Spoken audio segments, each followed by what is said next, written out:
Hey senior lovebird, will you marry me? ভালো থেকো আমার জুনিয়র রাজকুমার, মিস করব তোমায়। পরিবেশ শান্ত হয়ে গেল, চারিদিকে নিস্তব্ধতা বিরাজ করছে। 10 বছরের ছেলে কল্পের মুখে এমন প্রস্তাব শুনে সবাই বিস্মিত। কারোর বিস্মিত মনোভাবকে পাত্তা দিল না কল্প। ধীর পায়ে এগিয়ে আসলো পূর্বীর দিকে। পূর্বীর হাত ধরে আবারও বলল, তুমি আমায় বিয়ে করবে সিনিয়র? বিস্ময়ে হাঁ হয়ে গেছে পূর্বীর মুখ। আজ সে তার মা বাবার সাথে সুইজারল্যান্ড পাড়ি জমাবে। ফায়াজ শেখ ও কল্পের বাবা বন্ধু, তাই কল্পের 10তম বার্থডে হয় তার পার্টিতে উপস্থিত হয়েছে। এখান থেকেই সে তার মা বাবার সাথে এয়ারপোর্টে যাবে, আর সেখান থেকে আকাশ পথে করে সুইজারল্যান্ড। কল্পের হাত থেকে পূর্বীর হাত ছাড়িয়ে নিলেন ফায়াজ শেখ, হাসি মুখে বললেন, তোমরা আগে বড় হও, তখন যদি একে অপরকে পছন্দ করো তখন না হয় বিয়ে করো, এখন তোমাদের সেই সময় হয়নি। বলে পূর্বীর মাকে ইশারা করলেন। তিনি এগিয়ে এসে পূর্বীকে টেনে নিয়ে যেতে লাগলেন। পিছে থেকে কল্প দৌড়ে পূর্বীর হাত টেনে ধরে, ঠোঁট কামড়ে কান্না আটকে বলে, তুমি আমাকে ছেড়ে যেও না সিনিয়র। আমি তো তোমাকে বিয়ে করতে চাইছি, যাতে তোমাকে কেউ আমার থেকে আলাদা করতে না পারে। তুমি প্লিজ আমাকে ছেড়ে যেও না।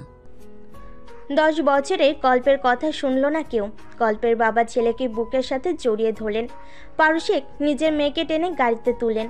অশ্রু সিক্ত চোখে পূর্বী গেটের দিকে তাকালো। তার দিকে তাকিয়ে আছে কল্প, মাথা নাড়িয়ে না করছে তাকে ছেড়ে না যেতে। কিন্তু পূর্বীকে তো যেতেই হবে, সে নিজেই তো 13 বছরের একটা মেয়ে, তার কথা কেউই শুনবেন না। কল্পের দিকে তাকিয়ে হাত দিয়ে টাটা দিল পূর্বী, মনে মনে বলল, ভালো থেকো আমার জুনিয়র রাজকুমার, মিস করব তোমায়। পূর্বীদের গাড়ি অতিক্রম করলো কল্পদের বাসার গেট। আস্তে আস্তে সেটা অদৃশ্য হয়ে গেল। বাবার কোল থেকে নেমে কল্প সেদিকে চোট লাগায়, কিন্তু হয় সে তার সিনিয়রকে খুঁজে পেল না। তার সিনিয়র তাকে ছেড়ে পাড়ি জমিয়েছে দূর দেশে। সিনিয়র? ঘুম থেকে লাফ দিয়ে উঠল কল্প। বেড টেবিল থেকে পানি ভর্তি গ্লাস নিয়ে ঢকঢক করে পান করলো। সে আজও মাঝে মধ্যে সেই ছোটবেলার ঘটনাগুলো স্বপ্ন দেখে। দীর্ঘশ্বাস ছাড়ে কল্প। এই জন্মে সিনিয়রের সাথে দেখা হবে কিনা জানে না সে, তবুও মনের মাঝে হাজারো স্বপ্ন বনে তার সিনিয়রকে নিয়ে। একদিন অবশ্যই তার সিনিয়র আসবে তাকে ভালোবাসার রঙে রাঙাতে। 10 বছরের কল্প আজ 25 বছরের যুবক, মাস্টার্সে ভর্তি হয়েছে এইবার। সকল ভাবনা থেকে বেরিয়ে ফ্রেশ হয়ে রেডি হয়ে নিল কল্প। তাকে ভার্সিটি যেতে হবে। আজ তার মাস্টার্সের প্রথম ক্লাস। যদিও ভার্সিটির আনাচে কানাচে সব তার চেনা, কারণ সে অনার্সও এটাতেই পড়েছে। আজ ভার্সিটিতে একটু আগে এসে পড়েছে অনার্স ফাইনাল ইয়ারের ছাত্রী তিয়াশা। ক্লাস শুরু হতে এখনও আধা ঘন্টা বাকি। সময় কাটানোর জন্য ভার্সিটির একটা বিল্ডিংয়ের পিছনের দিকে গেলে সেখানে একটা পুকুর আছে, সাথে জঙ্গলের মতো কিছুটা। লাশ জ্ঞান হারালো তিয়াশা। এত ভয়ঙ্কর ক্ষত বিক্ষত করা মুখশ্রী সে কোনোদিন দেখেনি। 20 মিনিটের ভিতরে ভার্সিটিতে এসে পৌঁছে যায় কল্প। তার বন্ধুকে না দেখতে পেয়ে কল দেয় সূর্যের নাম্বারে। সূর্য কল ধরে কল্পকে ভার্সিটির পিছন দিকে আসতে বলে, যেখানে বর্তমানে সবাই ভিড় জমিয়েছে। বিল্ডিংয়ের পিছনের দিকে আসলো কল্প। এত ভিড় কেন সে বুঝতে পারছে না। সবাইকে ঠেলিয়ে একটু দেখার চেষ্টা করলো, সফল হলো, কিন্তু বেশিক্ষণ এক নজরে তাকিয়ে থাকতে পারলো না। কি ভয়ঙ্কর দেখতে লাশটার মুখ। যে মেয়েরা দেখতে এসেছিল তারা দেখে ভয় পেয়ে দূরে সরে গেছে। কয়েকজন মিলে তিয়াশাকে ধরে নিয়ে আসে, এক জায়গায় বসিয়ে মুখে পানি ছিটিয়ে দেয়। কিছুক্ষণের মধ্যেই তিয়াশার জ্ঞান ফিরে। প্রায় 40 মিনিট পরে পুলিশের আগমন ঘটে। যদিও তারা এই ভার্সিটির এই লাশের ব্যাপার নিয়ে অভ্যস্ত হয়ে গেছে বলেই চলে, কারণ এর আগে আরও 3-4 বার লাশ পাওয়া গিয়েছে। পুলিশ তদন্ত করছে, কিন্তু আশানুস্বরূপ কোনো কিছু বের করতে পারেনি। ভার্সিটির টিচাররা সহ স্টুডেন্টরাও বিরক্ত পুলিশের ওপর। এতদিন ধরে কোনো কিছু খুঁজে বের করতে পারল না। এগিয়ে এলো কল্প, পুলিশের এসপিকে শাসিয়ে বলল, আপনারা পুলিশরা কি কাজ করেন? আপনাদের সরকার থেকে বেতন দেওয়া হয় কেন? জনগণকে নিরাপত্তা দেওয়ার জন্য। কিন্তু আপনারা কি সেটা পারছেন না। প্রায় 1 মাস ধরে এরকম ঘটনা ঘটছে। এই পর্যন্ত 4টা লাশ পাওয়া গেল। কে বা কারা এসব করেছে তা আপনারা খুঁজেই বের করতে পারলেন না। জনগণের নিরাপত্তা দিবেন কি করে? এসপি আনিসুর রহমান মাথা নিচু করে নিলেন। তখনই তার ফোন বেজে উঠল। সবার সামনেই কল রিসিভ করলেন। উপর মহল থেকে কল এসেছে। কিছুক্ষণ কথা বলে ফোন রেখে দিলেন। আনিসুর রহমানের ঠোঁটে সূক্ষ্ম হাসি রেখা ফুটে উঠল, যা চোখ এড়ালো না কল্পের। তাচ্ছিল্য করে বলল, বাহ, আপনারা তো হাসবেনই, এটা ছাড়া আর কী বা করতে পারবেন? লম্বা শ্বাস ছাড়েন আনিসুর রহমান। সবার দিকে তাকিয়ে জোর গলায় বলেন, আপনারা নিশ্চয়ই শুনেছেন গোয়েন্দা বিভাগে একজন নতুন ইনভেস্টিগেটর হিসেবে জয়েন করেছেন কয়েক মাস আগে। ইতিমধ্যে তিনি কয়েকটা কেস সলভ করেছেন। তাকে এই ভার্সিটির লাশের রহস্য উদ্ঘাটনের কেসটা দায়িত্ব দেওয়া হবে। সবাই একসাথে বলে উঠল। কে সে? এসিপি আনিসুর রহমান গর্বের সাথে বলেন। পিসি। মুহূর্তের মধ্যেই সবার মধ্যে কানাঘুষা শুরু হলো। কে এই পিসি? কল্প সন্ধিয়ান হয়ে প্রশ্ন করেই ফেল। কে এই পিসি? আনিসুর রহমান হাসলেন, ঠোঁটে হাসি রেখেই বললেন, সে না হয় যখন কেস সলভ হবে তখন জানবেন, আপাতত সেটা সিগারেট থাকবে। পিসি চান পরিচয় লোকে কেস সলভ করার কাছে নামতে।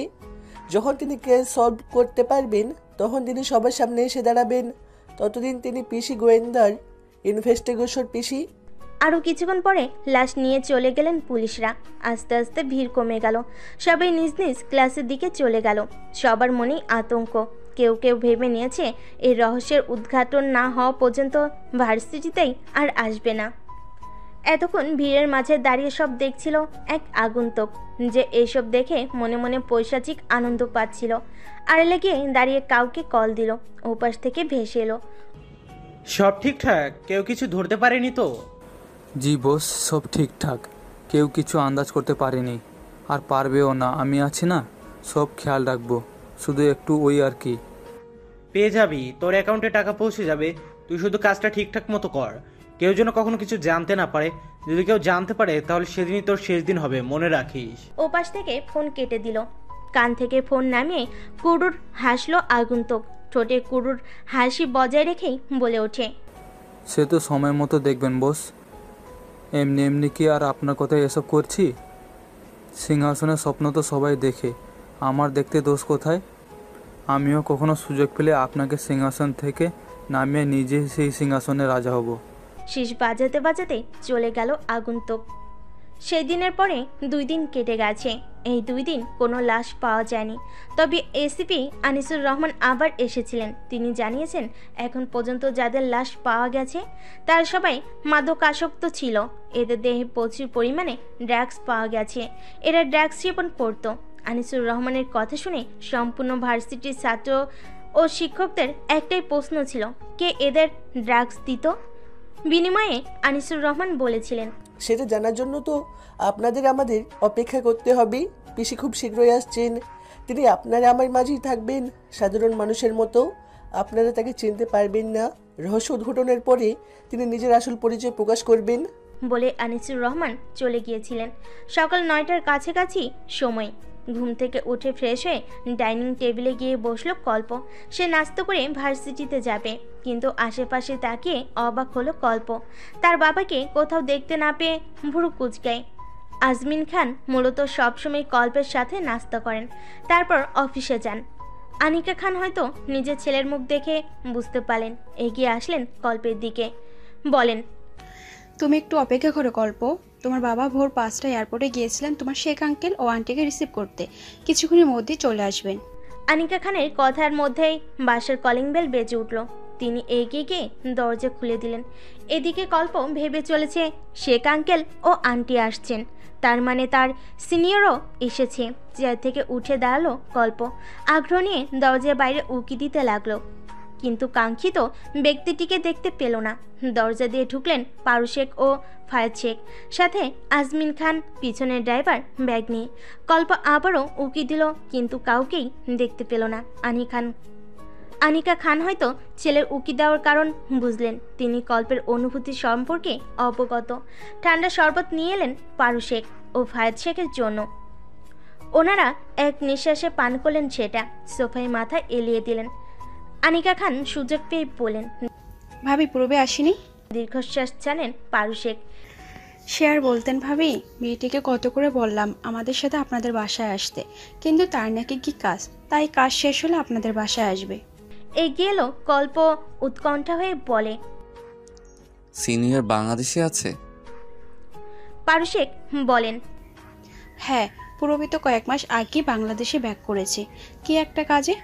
কি কাজ সেটা আমরাও জানি না, সময় হলে জানাবে বলেছে। চোখের জল জমল কল্পের অভিমানের জল। পূর্বের প্রতি তার অভিমান আগে থেকেই ছিল। আস্থা আকাশ সম হলো। নাস্তা না করে বাইক নিয়ে ভার্সিটির উদ্দেশ্যে বেরিয়ে গেল কল্প। পেছন থেকে আনিকা খান ডাকলেন, কিন্তু কল্প শুনল না। দীর্ঘশ্বাস ছাড়েন আনিকা খান। তার ছেলের কষ্টের কথা ভেবে হৃদয় ব্যথিত হয়। ভার্সিটির মাঠ দিয়ে সূর্যের সাথে কথা বলতে বলতে হাঁটছে কল্প। তখনই কারোর সাথে ধাক্কা লাগে তার। ধাক্কা এমনভাবে লেগেছে যে বিপরীত পাশের ব্যক্তিটি মাটিতে পড়ে গেছে। নিচে তাকিয়ে কল্প দেখল কালো ফতোয়া ও হোয়াইট জিন্স পরা একটি মেয়ে, যে বর্তমানে মাথা নিচু করে আছে। হাত বাড়িয়ে দিল কল্প, কিন্তু মেয়েটি কল্পের হাত না ধরে নিজে একা একা উঠে দাঁড়ালো। কল্প কিছু বলবে তার আগেই মেয়েটি কল্পের কলার ধরে বলে ওঠে, ইউ ম্যান, চোখে দেখেন না?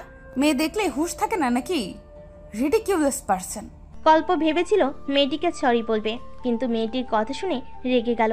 কলার ছাড়িয়ে নিয়ে বলল, সেট আপ মেয়ে, আপনি না জেনে কারো সম্পর্কে বাজে কথা বলতে পারেন না।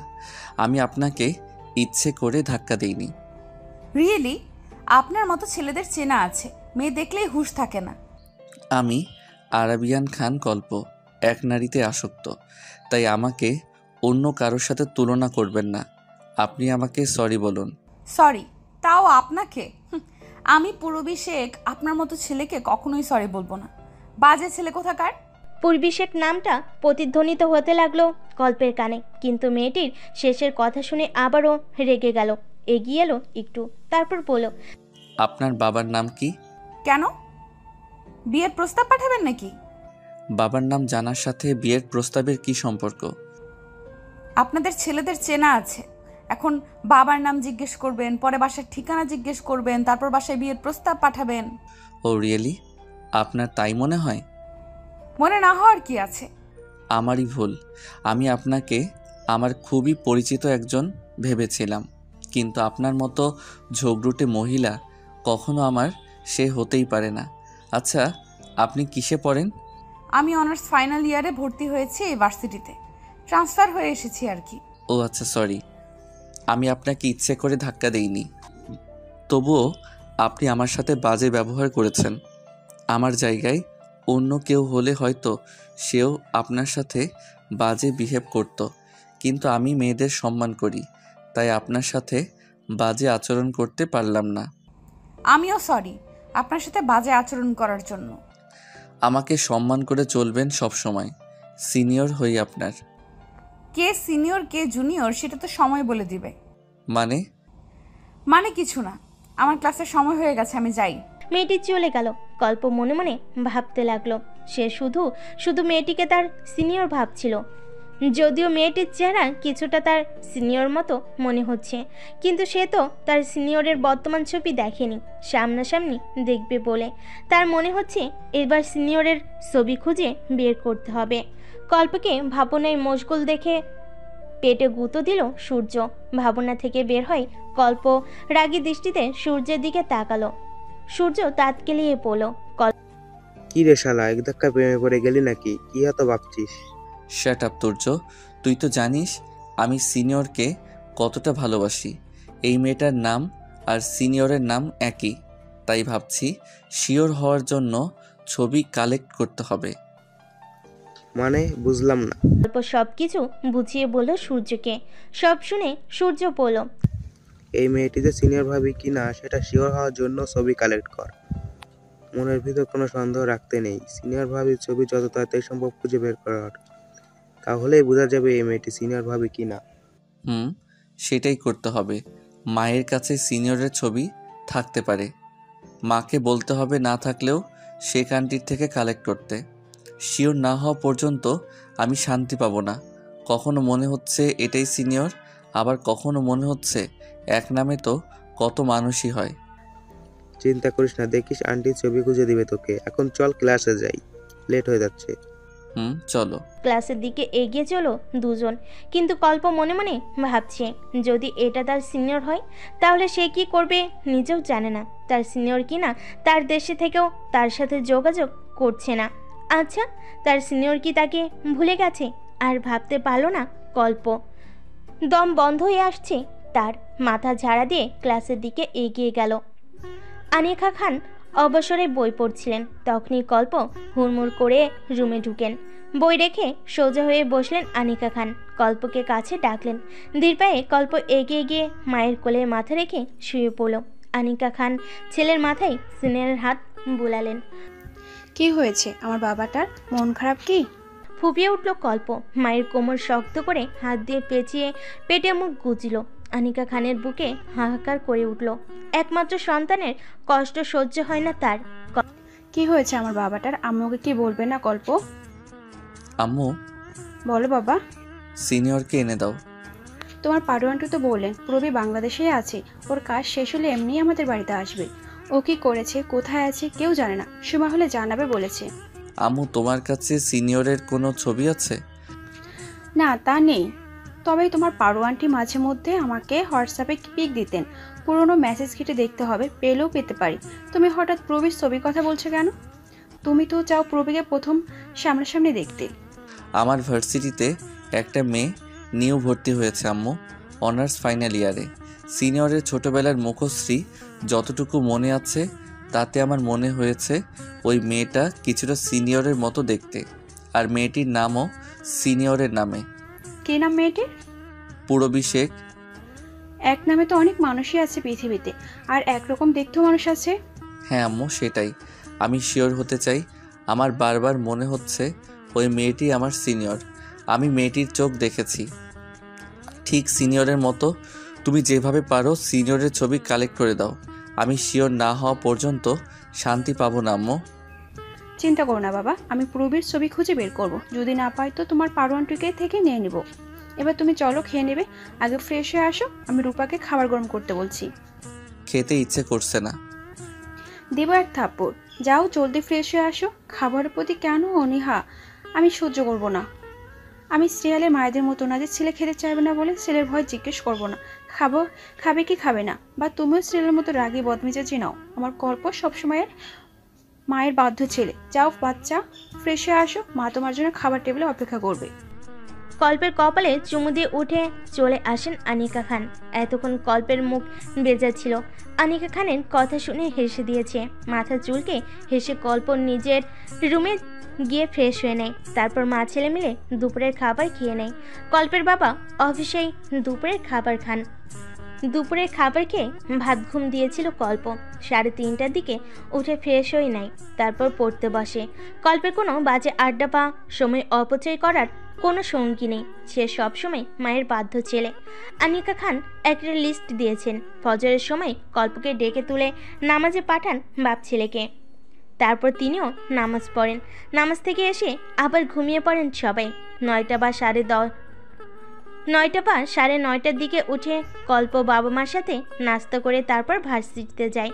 সেখান থেকে দুপুরে বাসে এসে খেয়ে ভাত ঘুম দেয়। 3টা বা 3:30টার দিকে উঠে পড়তে বসে। সন্ধ্যার দিকে আজমিন শেখ চলে আসেন।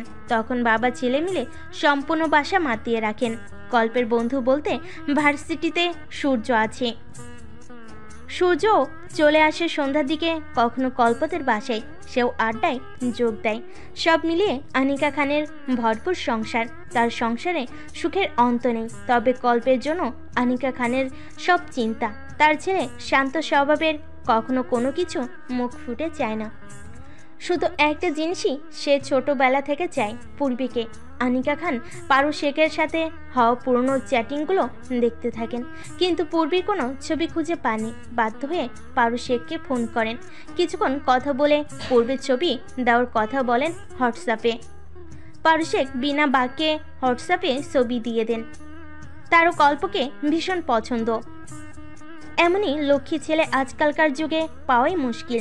কল্পের মতো শান্ত শিষ্ট ছেলেকে তার মেয়ের জন্য উপযুক্ত। কল্পই পারবে গম্ভীর পূর্বীকে হাসি খুশি রাখতে। কল্প টেবিলে বসে পড়ছিল, তখনই হাতে 2 কাপ কফির মগ ও ফোন নিয়ে প্রবেশ করেন আনিকা খান। মাকে দেখে কল্প বই বন্ধ করে উঠে দেয়। আনিকা খান ছেলের তার প্রতি শ্রদ্ধা দেখে গর্বে হাসেন। মনে মনে ভাবেন তিনি সার্থক এমন ছেলের মা হয়ে। কফির মগ টেবিলে রেখে কল্পকে বসতে বলে তিনিও আরেকটা চেয়ার টেনে বসেন। কফি খেতে খেতে মা ছেলে নানান গল্পে মেতে ওঠেন। কথা বলার ফাঁকেই আনিকা খান নিজের ফোন থেকে গ্যালারিতে গিয়ে পূর্বীর ছবি বের করে কল্পের দিকে বাড়িয়ে দেন। কল্প মায়ের হাত থেকে মোবাইল নিয়ে স্ক্রিনের দিকে তাকালো। মুহূর্তেই তার চোখ জোড়া থমকে গেল। কালো টি শার্ট, তার উপরে সাদা লেডিস শার্ট পরে মা বাবার কাঁধ জড়িয়ে ধরে দাঁড়িয়ে আছে পূর্বী, যা স্ক্রিনে দেখতে পাচ্ছে কল্প। সে ঠিকই ভেবেছিল ভার্সিটির মেয়েটাই তার সিনিয়র। সে চোখের দিকে তাকেই বুঝতে পেরেছিল। আনিকা খান কল্পের গালে হাত রাখলেন। কল্প মায়ের দিকে তাকিয়ে হাসলো। আমি তোমাকে বলেছিলাম না আম্মু, ভার্সিটির মেয়েটাই সিনিয়র। মিলে গেছে আম্মু, ওই আমার সিনিয়র। আর ইউ শিওর কল্প? হ্যাঁ আম্মু, আমি 100% শিওর। কিন্তু ওই মেয়েটাই যে সিনিয়র সেটা তুমি আর আমি শুধু জানবো, কাউকে বুঝতে দিও না। আমি চাই সিনিয়র নিজে এসে আমার কাছে ধরা দিক। তার লুকোচুরি খেলা শেষ হলে সে নিজেই আসবে। ততদিন না হয় আমি তার সাথে তাল মিলিয়ে অভিনয় করে গেলাম। ঠিক আছে বেটা, তুমি যা চাও তাই হবে। আমি পূর্বীকে চিনি, ও নিশ্চয়ই কোনো প্রয়োজনে কাউকে ধরা দিচ্ছে না। ওর কাজ শেষ হলো নিজে থেকেই তোমাকে সব বলবে। মন খারাপ করো না, রেডি হয়ে নাও। কোথায় যাব? তুমি আর আমি ঘুরতে যাব। আব্বু যাবেন না? যাবেন তো। তোমার আব্বু অফিস থেকে আমাদের সাথে যুক্ত হবে। তোমার পারো আন্টি ফায়ার সাইকেলও থাকছেন। ওয়াও, তাহলে তো খুব আনন্দ হবে। আমি সূর্যকে ডেকে নেই।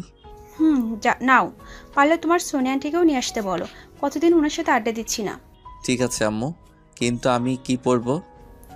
এত বড় হয়ে গেলে এখনো কোথাও ঘুরতে গেলে বাচ্চাদের মতো কি পরবে তা নিয়ে চিন্তা করো। আমি তো বাচ্চাই, তোমার বাচ্চা। কল্পর গাল টেনে দিলেন আনিকা খান। আলমারি থেকে খুঁজে বের করে একটা সাদা শার্ট বের করলেন, সাথে কালো প্যান্ট ও কালো কোট। বিছানার উপর সেগুলো রেখে কল্পকে ফ্রেশ হতে বলে নিজেও তৈরি হতে চলে গেলেন। কল্প সূর্যকে ফোন দিয়ে বলল রেডি হয়ে তাদের পাশে আসতে, সাথে তার মা সোনিয়া খানমকে নিয়ে আসতে। সূর্য তো এক পায়ে রাজি। সোনিয়া খানমকে বলতেই তিনিও রাজি হয়ে গেলেন। কতদিন আড্ডা দেওয়া হয়নি তার। সাংসারিক ব্যস্ততায় কারোরই তেমন আড্ডা বা দেখা হয় না। কোনো অনুষ্ঠান বা হঠাৎ প্ল্যান করে ঘুরতে যাওয়া হলেই তবে সবার দেখা ও আড্ডায় আসর বসে। তখন সব কিছু ভুলে, বয়স সংসার সব ভুলে একে অপরের সাথে আড্ডায় মত্ত হন তারা। ফুচকা স্টলে ভিড় জমিয়েছেন 3 জন রমণী, আনিকা খান, সোনিয়া খানম ও পারু শেখ। 3 জনই ফুচকা খেতে ব্যস্ত। একটু সাইডে দাঁড়িয়ে আছেন তাদের 3 জনের স্বামী। তাদের দৃষ্টিও নিজেদের স্ত্রীদের দিকে। বিয়ের এত বছর হলো, ছেলে মেয়ে বড় হয়ে গেছে, তবুও তাদের একে অপরের প্রতি ভালোবাসা কমেনি। আজও নিজেদের স্ত্রীদের ফুচকা খাওয়ার দৃশ্য দেখে নতুন করে প্রেমে পড়ছেন 3 জন পুরুষ। 3 জন রমণী ফুচকার প্লেট নিয়ে এগিয়ে আসলেন তাদের অর্ধাঙ্গের দিকে। 3 জনই নিজ নিজ স্বামীর মুখে একটি করে ফুচকা পুড়ে দিলেন। দূরে বসে থাকা কল্প ও সূর্য তাদের মা বাবাদের ভালোবাসার মুহূর্তগুলো দেখে মুগ্ধ হচ্ছে। কল্পের হাত ধরে সূর্য বলে, দোস্ত, আমি যাকে বিয়ে করবো তাকে ঠিক এমনভাবেই সারা জীবন ভালোবাসবো। ইস, কবে যে আমারও বউ হবে। কল্প ভ্যাবাচাকা খায়, হালকা কেশে বলে, সে তো সময় হলে এমনি বউ পেয়ে যাবে। এখন তো আর চিন্তা করলে বউ মিলবে না। আগে তো পড়াশোনা শেষ করি, চাকরি না করি, বাবাদের ব্যবসায় তো হাত লাগাতে হবে। তারপর সব আয়ত্তে নিয়ে যখন বুঝতে পারবো নিজের স্ত্রীর দায়িত্ব পালনের সব রকম যোগ্যতা অর্জন করেছি, তখনই বিয়ে করব। গালে হাত রেখে সূর্য বলে, সে তো আমিও, কিন্তু তোর তো ঠিক করা আছে, তোর সিনিয়র আছে, আমার তো কেউ নেই। ইস, না জানি আমার ভবিষ্যৎ বউ কোন বেটার সাথে টাঙ্কি মারতেছে। বলে কাঁদো কাঁদো মুখ করল সূর্য। সূর্যের কথা শুনে কল্প হাসি আটকাতে পারল না। শব্দ করে হেসে হাসি থামানোর জন্য মুখ চেপে ধরে। সূর্য কটমট করে তাকিয়ে বলে, তুই তো হাসবি, তোরই তো দিন। তোর তো সিনিয়র ভাবিকে নিয়ে কোনো চিন্তাই নেই, তাকে তুই পেয়ে যাবি। সব চিন্তা আমার সিনিয়র বউ না জানি কোথায় আছে। ভুরুকুচকে কল্প বলে, সিনিয়র বউ? হালকা কেশে সূর্য বলে, দেখ তুই তো সিনিয়র বিয়ে করবি, তাই আমিও ভেবে রেখেছি। কি ভেবে রেখেছিস? আমিও তোর মতো সিনিয়র বিয়ে করব। আমারও একটা সিনিয়র লাভ বাট হবে। আর তাছাড়া তুই আর আমি তো সবসময় সেম সেম থাকি, বিয়ে করলেও সেম করব, মানে বউ সেম না, সিনিয়র হবে আর কি। বলে দাঁত গেলালো সূর্য। তুই যদি সিনিয়র বউ না পাস তো কি করবি? না পেলে তোর সিনিয়রকে তুলে নিয়ে বিয়ে করে নেব। কটমট করে তাকিয়ে আছে কল্প। সূর্য দাঁত গেলিয়ে তাকিয়ে আছে। আরে ইয়ার, রাগ করছিস কেন? আমি তো মজা করেছি। এরকম মজা কখনো করবি না। আমার সিনিয়র শুধুমাত্র আমার, আর কারো না। কেউ ভাগ বসাতে আসলে খুন করে ফেলবো। ক্ষমা করে দে মেরি বাপ, আর তোর সাথে সিনিয়র ভাবিকে নিয়ে মজা করব না। বাপ? আমি তোর বাপ? আচ্ছা, তাহলে আজ থেকে আমার সিনিয়রকে মা বলে রাখবি, আর আমার মা বাবাকে দাদা দাদি, আম্মু আব্বু খুশি হবে। তাদের ছেলে বিয়ে না করেই ছেলের বাপ হয়ে গেছে। ফুসফুস করছে সূর্য। কল্প মুখ চেপে হাসছে। কল্পের হাসি দেখে ঠাস ঠাস করে কিল বসিয়ে দিল সূর্য। কল্প কম কিসে, সেও সূর্যের পিঠে দুমদুম করে কিল বসিয়ে দেয়। সূর্য না পেয়ে কল্পকে কাতুকুতু দিতে শুরু করে। কল্প ও সূর্যকে কাতুকুতু দিচ্ছে। দুজনে খিলখিল করে হাসছে। তা দেখে দূরে দাঁড়িয়ে থাকা তাদের মা বাবাদের মুখেও হাসি। এত বড় ছেলে হয়ে রাস্তার মধ্যে বাচ্চাদের মতো করছো? কারোর কথা শুনে হাসি থামিয়ে সামনে তাকালো কল্প ও সূর্য। হাত ভাঁজ করে পূর্বীকে দাঁড়িয়ে থাকতে দেখে অবাক কি হলো দুইজন। সূর্য কল্পকে ছেড়ে তাদের মা বাবার দিকে চলে গেল। রয়ে গেল কল্প ও পূর্বী। কল্প মাথা চুলকে পূর্বীর দিকে তাকালো। পূর্বীর দৃষ্টিও তার দিকে ছিল। একে অপরের চোখাচোখি হয়ে যায়। চোখ নামিয়ে মাথা নিচু করে নেয় কল্প। পূর্বী তা দেখে ঠোঁট কামড়ে হেসে কল্পের পাশে বসে। আমার আসল পরিচয় জেনে গেছো জানি, তাই অপরিচিতদের মতো ব্যবহার না করলেও চলবে। পূর্বীর কথা শুনে অবাক হয়ে তাকাই কল্প। কল্পের দিকে তাকিয়ে পূর্বী বলে, আমি না চাইলে কখনোই মা আন্টিকে ছবি দিতেন না। আমি চেয়েছি বলেই তুমি আমার পরিচয় জানতে পেরেছ, আমার ছবি দেখতে পেরেছ। এত লুকোচুরি কেন সিনিয়র? আপাতত তোমাকে সত্যিটা বলতে পারবো না, তার জন্য আমি আন্তরিকভাবে দুঃখিত কল্প। তবে শুধু এতটুকু জেনে রাখো, আমি তোমার ভার্সিটিতে একটা প্রয়োজনীয় স্টুডেন্ট হয়ে প্রবেশ করেছি। সেই প্রয়োজনের বিষয়গুলো জেনে নেই, তারপর তোমাকেই সবার আগে সবকিছু বলবো। আস্তে করে নিজের হাত দিয়ে পূর্বীর হাত ধরলো কল্প। হাতের মুঠোয় নিয়ে বলল, আমি জানতে চাইবো না তুমি কী জন্য এসব করছো। তবে তুমি যাই করো না কেন সবসময় নিজের খেয়াল রেখো। আর তোমার কোনো সাহায্য লাগলে আমাকে বলবে, আমি তোমাকে সব রকম সাহায্য করার চেষ্টা করব। আমার উপর অভিযোগ নেই তোমার? মাথা নিচু করে কল্প বলে, অভিযোগ অভিমান সবই ছিল, সেটা সময় হলে পুষিয়ে নিব। চলো মা, বাবার কাছে যাই। বলে পূর্বীর হাত ধরে একটু দূরে দাঁড়িয়ে থাকা রমণী ও পুরুষদের দিকে এগিয়ে গেল। এতদিন পরে নিজের মেয়েকে দেখতে পেয়ে দু চোখ ভরে এলো পারুশেখের। পূর্বীকে জড়িয়ে ধরে কপালে চুমু এঁকে দিয়ে বলেন, এতদিন পর মায়ের কথা মনে পড়লো? এক হাতে কান ধরে পূর্বী বলে, সরি আম্মু, সরি আব্বু, I am extremely sorry all. Anika Khan পূর্বীর কান থেকে হাত সরিয়ে জড়িয়ে ধরলেন। পূর্বী মুচকি হেসে বলে, সরি আন্টি। আরে ধুর পাগলি, তোকে সরি বলতে হবে না। আমি তো তোকে চিনি, তুই কোনো কারণ ছাড়া কখনো কিছু করিস না। আমাদের প্রবি কেমন তা আমরা জানি। সো মন খারাপ না করে আসো, আমরা সময়টা এনজয় করি। ফুচকা খাবে তো? মুচকি হেসে পূর্বী বলে, খাওয়া যায়। তিনজন মায়ের সাথে যোগ হলো পূর্বী। চারজন ফুচকা খাচ্ছে। পূর্বী এগিয়ে এলো কল্পের দিকে। প্লেট থেকে ফুচকা নিয়ে কল্পের মুখের সামনে ধরলো। কল্প মুচকি হেসে হাঁ করলো। পূর্বী কল্পের মুখে ফুচকা দিয়ে আজমিন খানের সামনে গিয়ে দাঁড়ালো। প্লেট থেকে ফুচকা তুলে তার মুখের সামনে ধরলো। আজমিন খান পূর্বীর মাথায় হাত বুলিয়ে হাঁ করেন।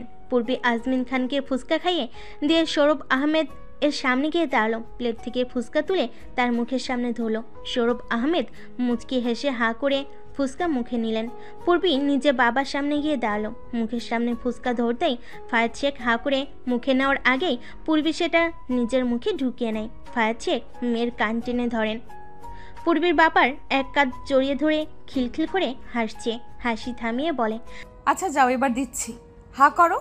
ফাঁচেক হাঁ করতেই পূর্বী তার মুখে ফুসকা ঢুকিয়ে দেয়। সূর্যের সামনে গিয়ে প্লেট এগিয়ে দেয় পূর্বী।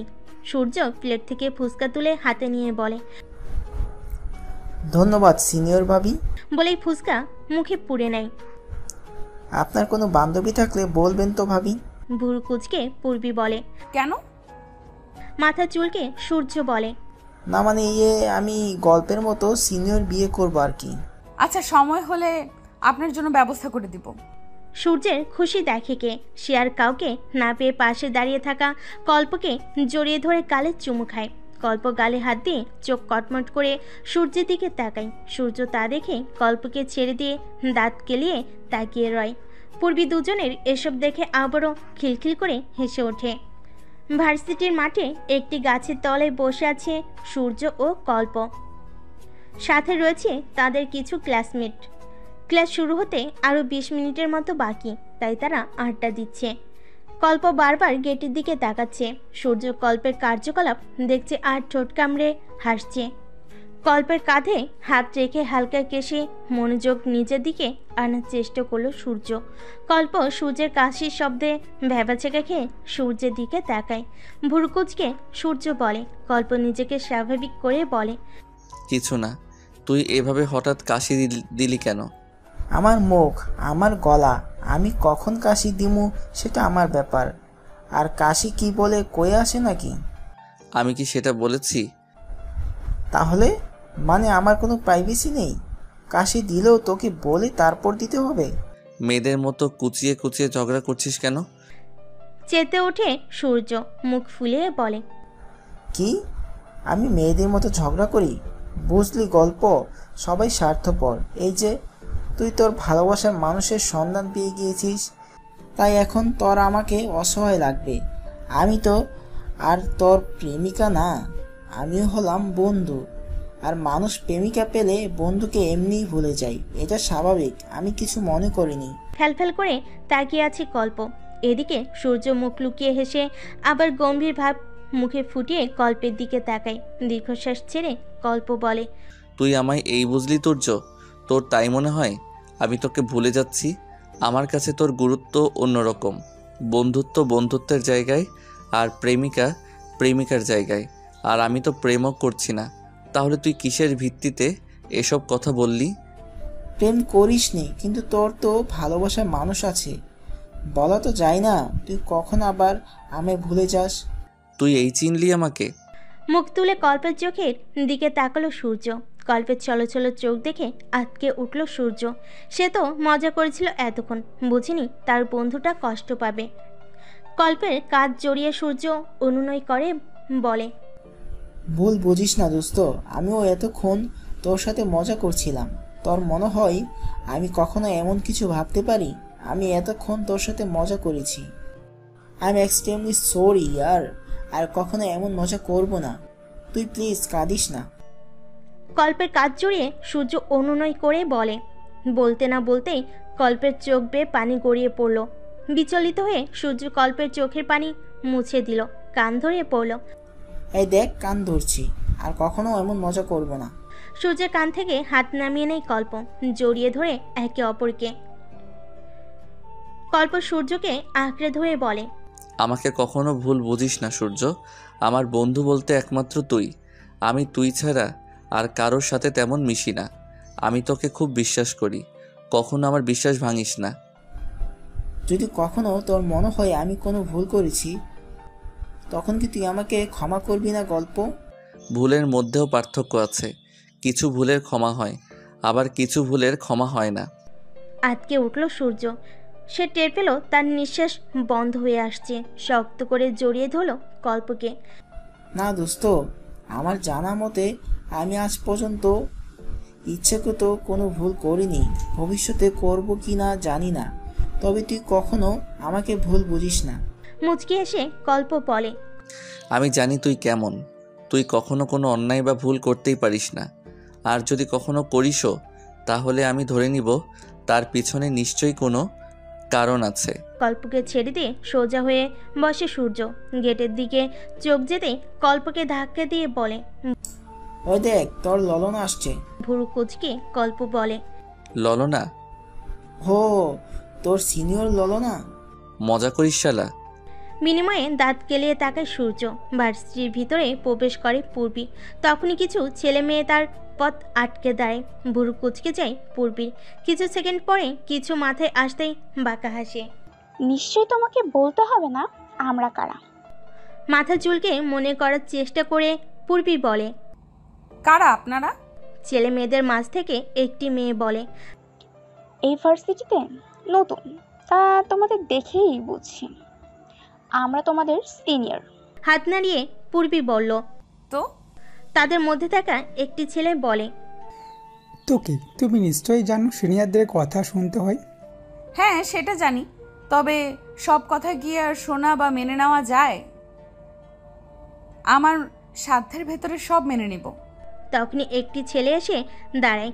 বাকি ছেলে মেয়েগুলো তাকে দেখে ছেলেটিকে কানে কানে কিছু বলে। ছেলেটি এগিয়ে এসে পূর্বীর কাছাকাছি দাঁড়ায়। পূর্বীর অস্বস্তি বোধ করে পিছিয়ে যায়। ছেলেটি হাত বাড়িয়ে দিয়ে বলে, হাই, আমি রূপক রায়হান, তোমার সিনিয়র। হাত না মিলিয়ে ভুরু কুচকে পূর্বী বলে। তো অপমান বোধ করে রূপক। আরও এক পা এগিয়ে আসে পূর্বীর দিকে। তুমি কি জানো আজ পর্যন্ত কোনো জুনিয়রের সাহস হয়নি আমার সাথে বিয়াদবি করার? এক পা পিছিয়ে পূর্বী বলে, আমি কখন আপনার সাথে বেয়াদবি করলাম মিস্টার রূপক? পাশ থেকে ছেলে মেয়ে গুলো বলে, রূপক বাদ দে, একে একটা কিছু করতে দে, সেটা করাই ওর শাস্তি। তোর সাথে বেয়াদবি করার শাস্তি দে। কুচকানো ভুরু সমান করে পূর্বী বলে, হাত মিলাইনি বলে সেটা যদি বেয়াদবি হয় তাহলে আমি বেয়াদব। আপনারা যা খুশি ভাবতে পারেন, আই ডোন্ট কেয়ার। রাস্তা ছাড়ুন, আমার ক্লাসের সময় হয়ে যাচ্ছে। রূপক বাঁকা হেসে বলে, যাবে? অবশ্যই যাবে, তার আগে তোমাকে একটা কাজ করতে হবে। কি কাজ? ভার্সিটির সবার সামনে আমায় প্রপোজ করো। ফিক করে হেসে ওঠে পূর্বী। হাসতে হাসতে পেট ধরে যাওয়ার অবস্থা তার। অনেক কষ্টে হাসি থামিয়ে বলে, রিয়েলি? আমি আপনাকে প্রপোজ করব ভাবলেন কি করে সেটা? তুমি যদি আমার কথা না মানো তো তুমি আর এই ভার্সিটিতে ঢুকতে পারবে না। আমার বাবা এই ভার্সিটির 30% খরচ বহন করেন। বুঝতেই তো পারছো আমার কথাই শেষ কথা হবে। দূরে দাঁড়িয়ে এতক্ষণ বাকি স্টুডেন্টদের সাথে কল্প ও সূর্য সব দেখছিল ও শুনছিল। কল্প শান্ত স্বভাবের, সহজে রাগে না। ধীর পায়ে এগিয়ে এসে পূর্বীর পাশে দাঁড়ায়। পূর্বীর হাত ধরে নিয়ে যেতে চাইলে আটকে দেয় রূপকের ফ্রেন্ডরা। স্বাভাবিকভাবেই কল্প বলে, পথ ছেড়ে দাঁড়াও। রূপক এগিয়ে এসে বলে, তোমার সাহস হলো কি করে ওকে নিয়ে যাওয়ার? এই মেয়েটাকে আমি একটা শর্ত দিয়েছি, ও সেটা না মানা পর্যন্ত যেতে পারবে না ক্লাসে। কল্পকে কিছু বলতে না দিয়ে নিজের হাত ছাড়িয়ে নেয় পূর্বী। রূপকের দিকে তাকিয়ে বলে, আমি একাই যাব, পারলে আটকে দেখান। বলে ওর ক্লাসরুমের বিল্ডিংয়ের দিকে হাঁটা ধরলো। পিছন থেকে রূপকের বন্ধুরা আটকাতে চাইল, তাদের থামিয়ে দিয়ে রূপক বলে, একে আমার চাই, আই লাইক ইট। এই মেয়েটির সম্পর্কে সব খুঁজে বের কর। এই রূপক রায়হান মেয়েটিকে নিজের জীবনসঙ্গী করবে। রূপকের বন্ধুরা অবাক হলো, নিজেদের সামলে নিল। কল্পের রাগ আকাশচুম্বী হলো, যদিও তার মুখ দেখে সেটা বোঝার উপায় নেই। সূর্য ঢোক গিলে কল্পর দিকে তাকায়। তার শান্তশিষ্ট বন্ধুটা রেগে গেছে, তার মানে কোনো অঘটন ঘটাতে বেশি সময় লাগবে না। কল্পের হাত টেনে ক্লাসের উদ্দেশ্যে চলে গেল সূর্য। চেষ্টা করো নিজের হাত মুক্ত করতে পারেনি কল্প, কিন্তু পিছনে তাকিয়ে ঠিকই রূপকের দিকে আগুন চাহনি নিক্ষেপ করেছে। সন্ধ্যা 7টার কাছাকাছি সময়। ভার্সিটির পেছনের মোড়ের নির্জন রাস্তায় বসে আছে একদল ছেলে মেয়ে। সবার হাতে একটা করে হুইস্কির বোতল। কেউ কেউ হুইস্কির বোতলে ট্র্যাক্স ভরে মিশিয়ে খাচ্ছে আর বারবার তৃপ্তির ঢেকর তুলছে। আচ্ছা, এসব ছাইপাশ খেলেও তৃপ্তি পায় নাকি কেউ? পাই বলে তো ওরা মা বাবার কথা চিন্তা করে না। ভাই বোন, ফ্যামিলি সব কিছুর কথা একবারও চিন্তা না করে মাদকাসক্তির পথে পা বাড়ায়। এদের মধ্যে হয়তো কয়েকজন বড়লোকেদের বিগড়ে যাওয়া সন্তান, কিন্তু বাকিরা কেউ মধ্যবিত্ত, কেউ নিম্নবিত্ত। কারোর ঘরের মা ছেলের পথ চেয়ে বসে আছে, আবার কারোর ঘরে বউ চেয়ে বসে আছে, কারোর ঘরে গম্ভীর বাবা একমাত্র মেয়ের পথ চেয়ে বসে। কিন্তু তিনি তো জানেন না তার মেয়ে বাজে বন্ধুদের কবলে পড়ে খারাপ হয়ে গেছে, মৃত্যুর দিকে ঝুঁকে যাচ্ছে। ইস, একবার যদি এই ছেলেমেয়েরা একজন মধ্যবিত্ত মা বাবাদের কষ্ট বিসর্জন দায়িত্ব বুঝতো, এসব ছাইপাশের পিছনে টাকা না খরচ করে যদি বড়লোকদের বিগড়ে যাওয়া ছেলেমেয়েরা কোনো এতিমখানায় টাকাগুলো দান করত। ড্রাগস মিশানো হুইস্কির বোতল মুখের মধ্যে ঢুকিয়ে ঢকঢক করে সেটা পান করলো রাইসুর। কিছু মুহূর্তের মধ্যেই সে ঢলে পড়লো পাশে বসা মেয়েটির শরীরে। বিরক্ত হয়ে পাশে মেয়েটি বিশ্রী এক গালি দিয়ে রাইসুরকে ধাক্কা দিয়ে সরিয়ে দিল। ছিটকে গিয়ে রাইসুরের মাথা রাস্তায় পড়ে রক্তাক্ত হলো একটু। তা দেখে নেশা করতে থাকা বাকি ছেলে মেয়েগুলো বিশ্রীভাবে হেসে উঠল, যা নিস্তব্ধ রাস্তায় ঝংকার তুলল। নেশায় মত্ত থাকা রাইসুর নিজের আঘাত পাওয়াটা বুঝতে পারলো, সেটা পাত্তা দিল না। সে তো নেশার নৌকায় ভেসে ঘুমের দেশে পাড়ি জমিয়েছে। ভার্সিটির রাস্তার মোড়ের দিক থেকে কিছুটা দূরে গাড়ি থামলো গোয়েন্দা ইনভেস্টিগেটরদের গাড়ি। সেটা থেকে নেমে এলেন পিসি সহ তার টিমের অফিসাররা। খবরটা সঠিক তো নিয়াজ? পিসির প্রশ্নের প্রত্যুত্তরে মাথা নাড়াই নিয়াজ। ভার্সিটির চারিদিকে খেয়াল রাখার জন্য যাদের দায়িত্ব দিয়েছিল তাই নিয়াজকে এই খবরটা দিয়েছে।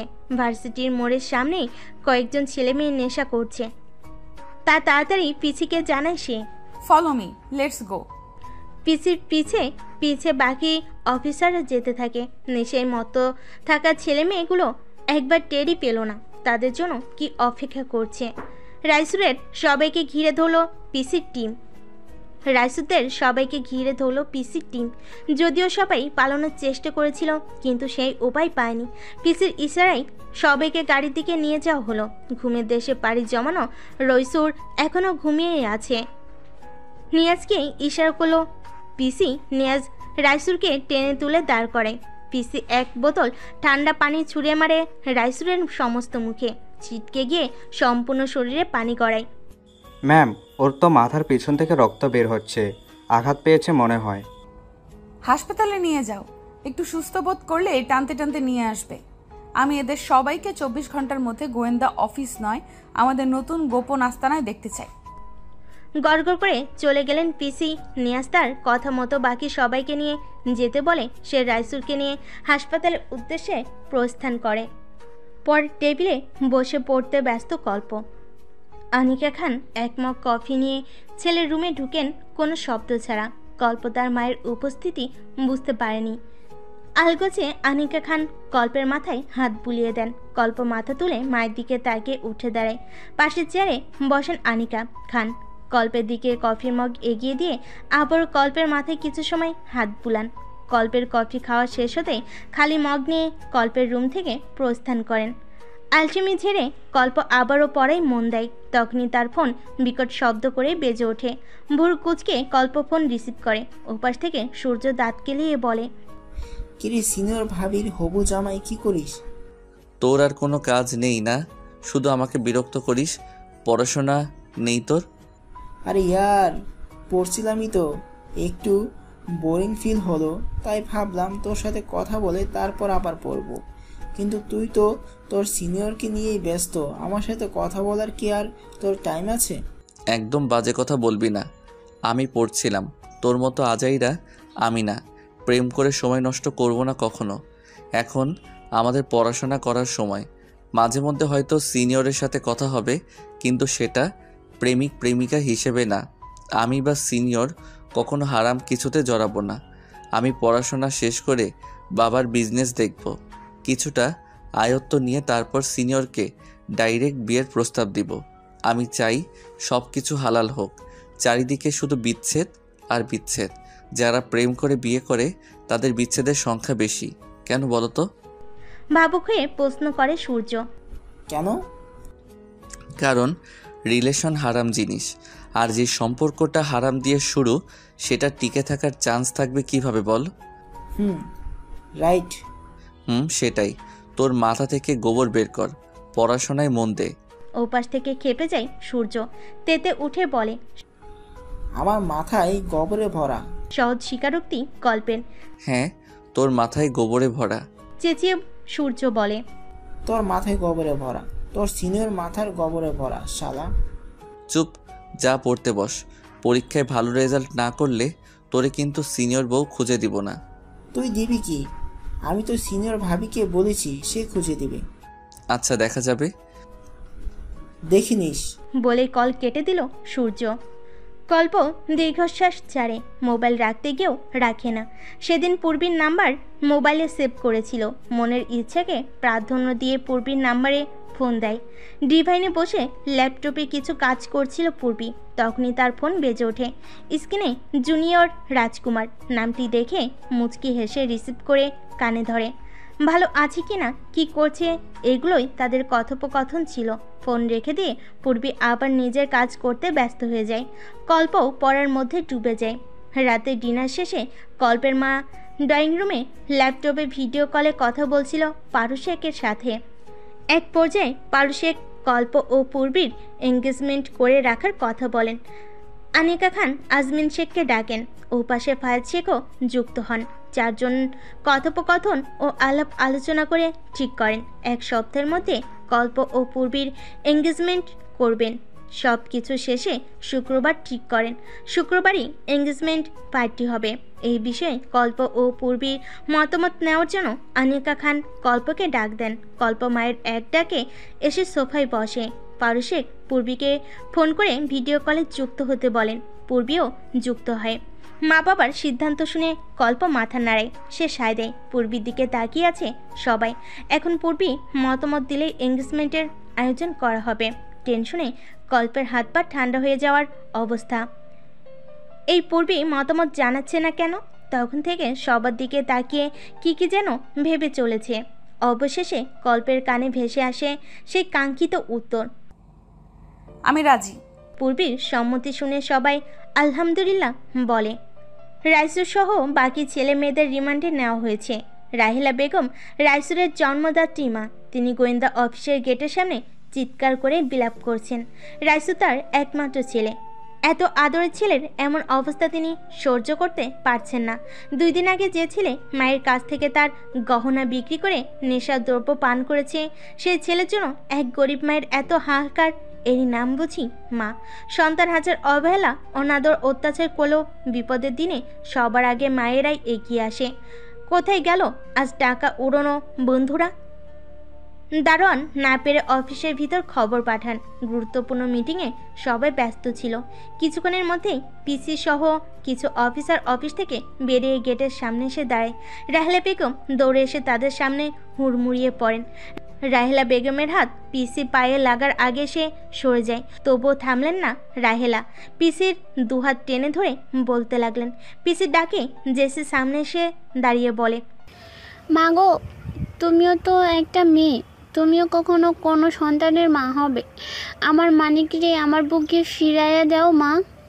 ও মা, আমি তোমার পায়ে পড়ি মা, আমার রাইসুরে ক্ষমা করো মা। আমি কথা দিচ্ছি, ওরে নিয়ে অনেক দূরে চলে যাবো। ওরে ভালো হওয়ার একটা সুযোগ দাও মা। আমার রাইসুর আগে এমন ছিল না মা। খারাপ বন্ধুদের সাথে মিশিয়ে এমন হয়েছে যে সন্তানের জন্য গর্বে এক সময় আমার বুক ফুলে যেত, আজ সেই সন্তানের জন্য লোকে আমাকে থুতু দেয়। মাগো, তোমার দুটা পায়ে পড়ি, আমার রাইসুকে ছাইড়া দেও মা। পিসি জেসি। জি ম্যাম। মহিলাকে ওনার বাসায় পৌঁছে দাও। বলেই পিসি গটগট করে অফিসের ভিতর চলে গেল।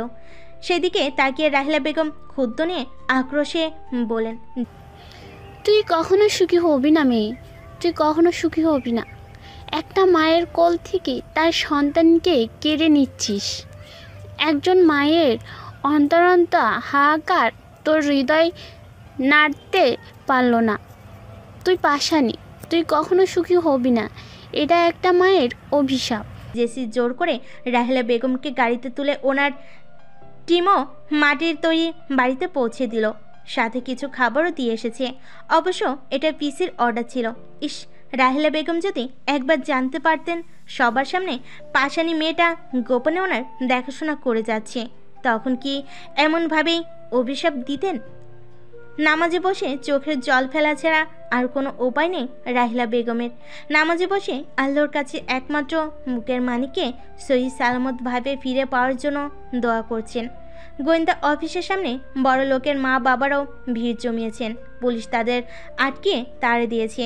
যা হবার যা দেখার সব আদালতে হবে। আপাতত পিসির কথাই সব হবে। সব মা বাবার আক্রোশ পিসির উপরে।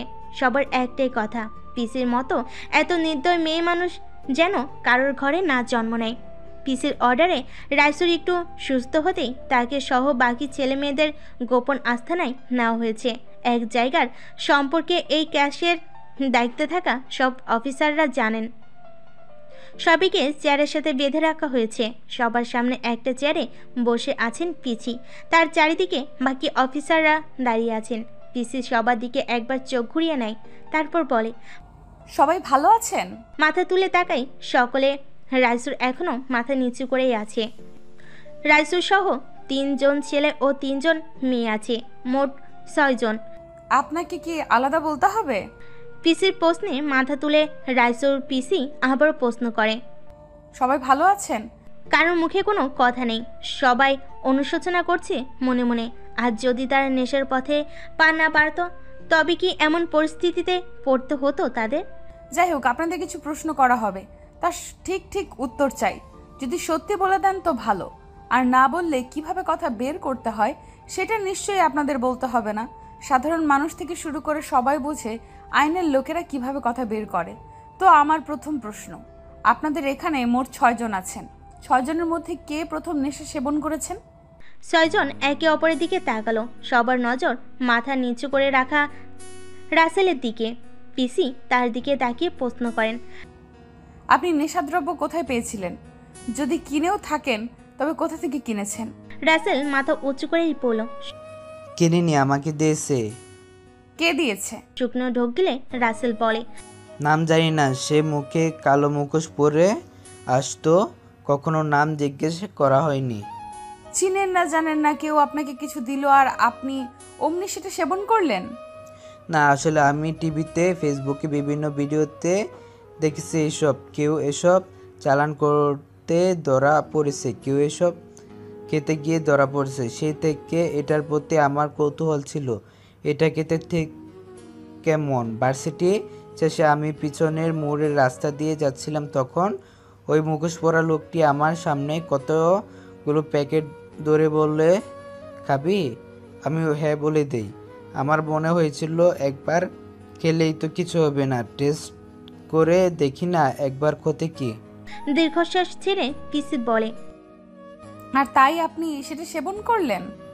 হ্যাঁ, আমিও ভেবেছিলাম একবার খেলে কিছু হবে না, কিন্তু ওটা একবার খেয়ে আমার আরও খেতে ইচ্ছা করেছিল। এইভাবে আস্তে আস্তে একটু একটু করে খেতে খেতে আমার অভ্যেস হয়ে যায়, এটার প্রতি আমার নেশা হয়ে যায়। আমি ইনসুলিন এর মাধ্যমেও শরীরে ড্রাগস নিয়েছে, ড্রাগস, ইয়াবা সব সেবন করেছি।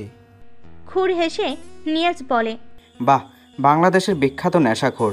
কৌতূহল নিয়ে টেস্ট করতে গিয়ে একেবারে ডুবে গেলেন, সাথে বাকি বন্ধুদেরও ডুবালেন। তারপর কি বলুন? ওর মুখোশ পরা আগন্তুক আমাকে বলতো, তোমার বন্ধুদের ও এগুলো টেস্ট করিও, দেখবে ওরাও তোমার মতো মজা পাবে। আমিও ওদের জোর করে এগুলো প্রথম খাওয়াই, কিন্তু রাইসুর খেতে চাইতো না। ওকে আমরা জোর করে খাওয়াতাম। আস্তে আস্তে রাইসুরেরও অভ্যাস হয়ে যায়। যখন আমরা সবাই এসব সেবন করতে অভ্যস্ত হয়ে পড়ি, তখনই ওর আগন্তুক আমাদের নেশাদ্রব্যগুলো দেওয়া কমিয়ে দেয়, বলে টাকা দিতে হবে, না হলে ওগুলো আমাদের দেওয়া হবে না। আমাদের মধ্যে সবাই কম বেশি উচ্চবিত্ত পরিবারের সন্তান, তাই আমাদের টাকা দিয়ে কিনে খেতে তেমন সমস্যা হতো না। তবে রাইসুর মধ্যবিত্ত পরিবারের হওয়া ও খেতে পারতো না। পরিবারের রাইসু ও ওর মা ছাড়া কেউ ছিল না। রাইসুর বিভিন্নভাবে ওর মায়ের থেকে টাকা নিয়ে আমার সাহায্য নেশাদ্রব্য কিনতো, তা আমরা সবাই একসাথে আনন্দ করে সেবন করতাম। হাতে তালিতে পিসি বলে, বাহ, আগামীর ভবিষ্যৎ আপনারা। আপনাদের দেখেই তো আগামী প্রজন্ম শিখবে। রাইসুরের দিকে তাকিয়ে বলে, লজ্জা হওয়া উচিত। নিজের মাকে অত্যাচার করে টাকা নিয়ে এসব নেশাদ্রব্য সেবন করেন। আজ এই পর্যন্তই থাক, কাল আবারও আপনাদের জিজ্ঞাসাবাদ করব। এখনো অনেক কিছু জানা বাকি। নিয়াজ ওদের গাড়িতে তোলো, আগের জায়গায় পাঠিয়ে দাও বলে বের হয়ে গেল পিসি।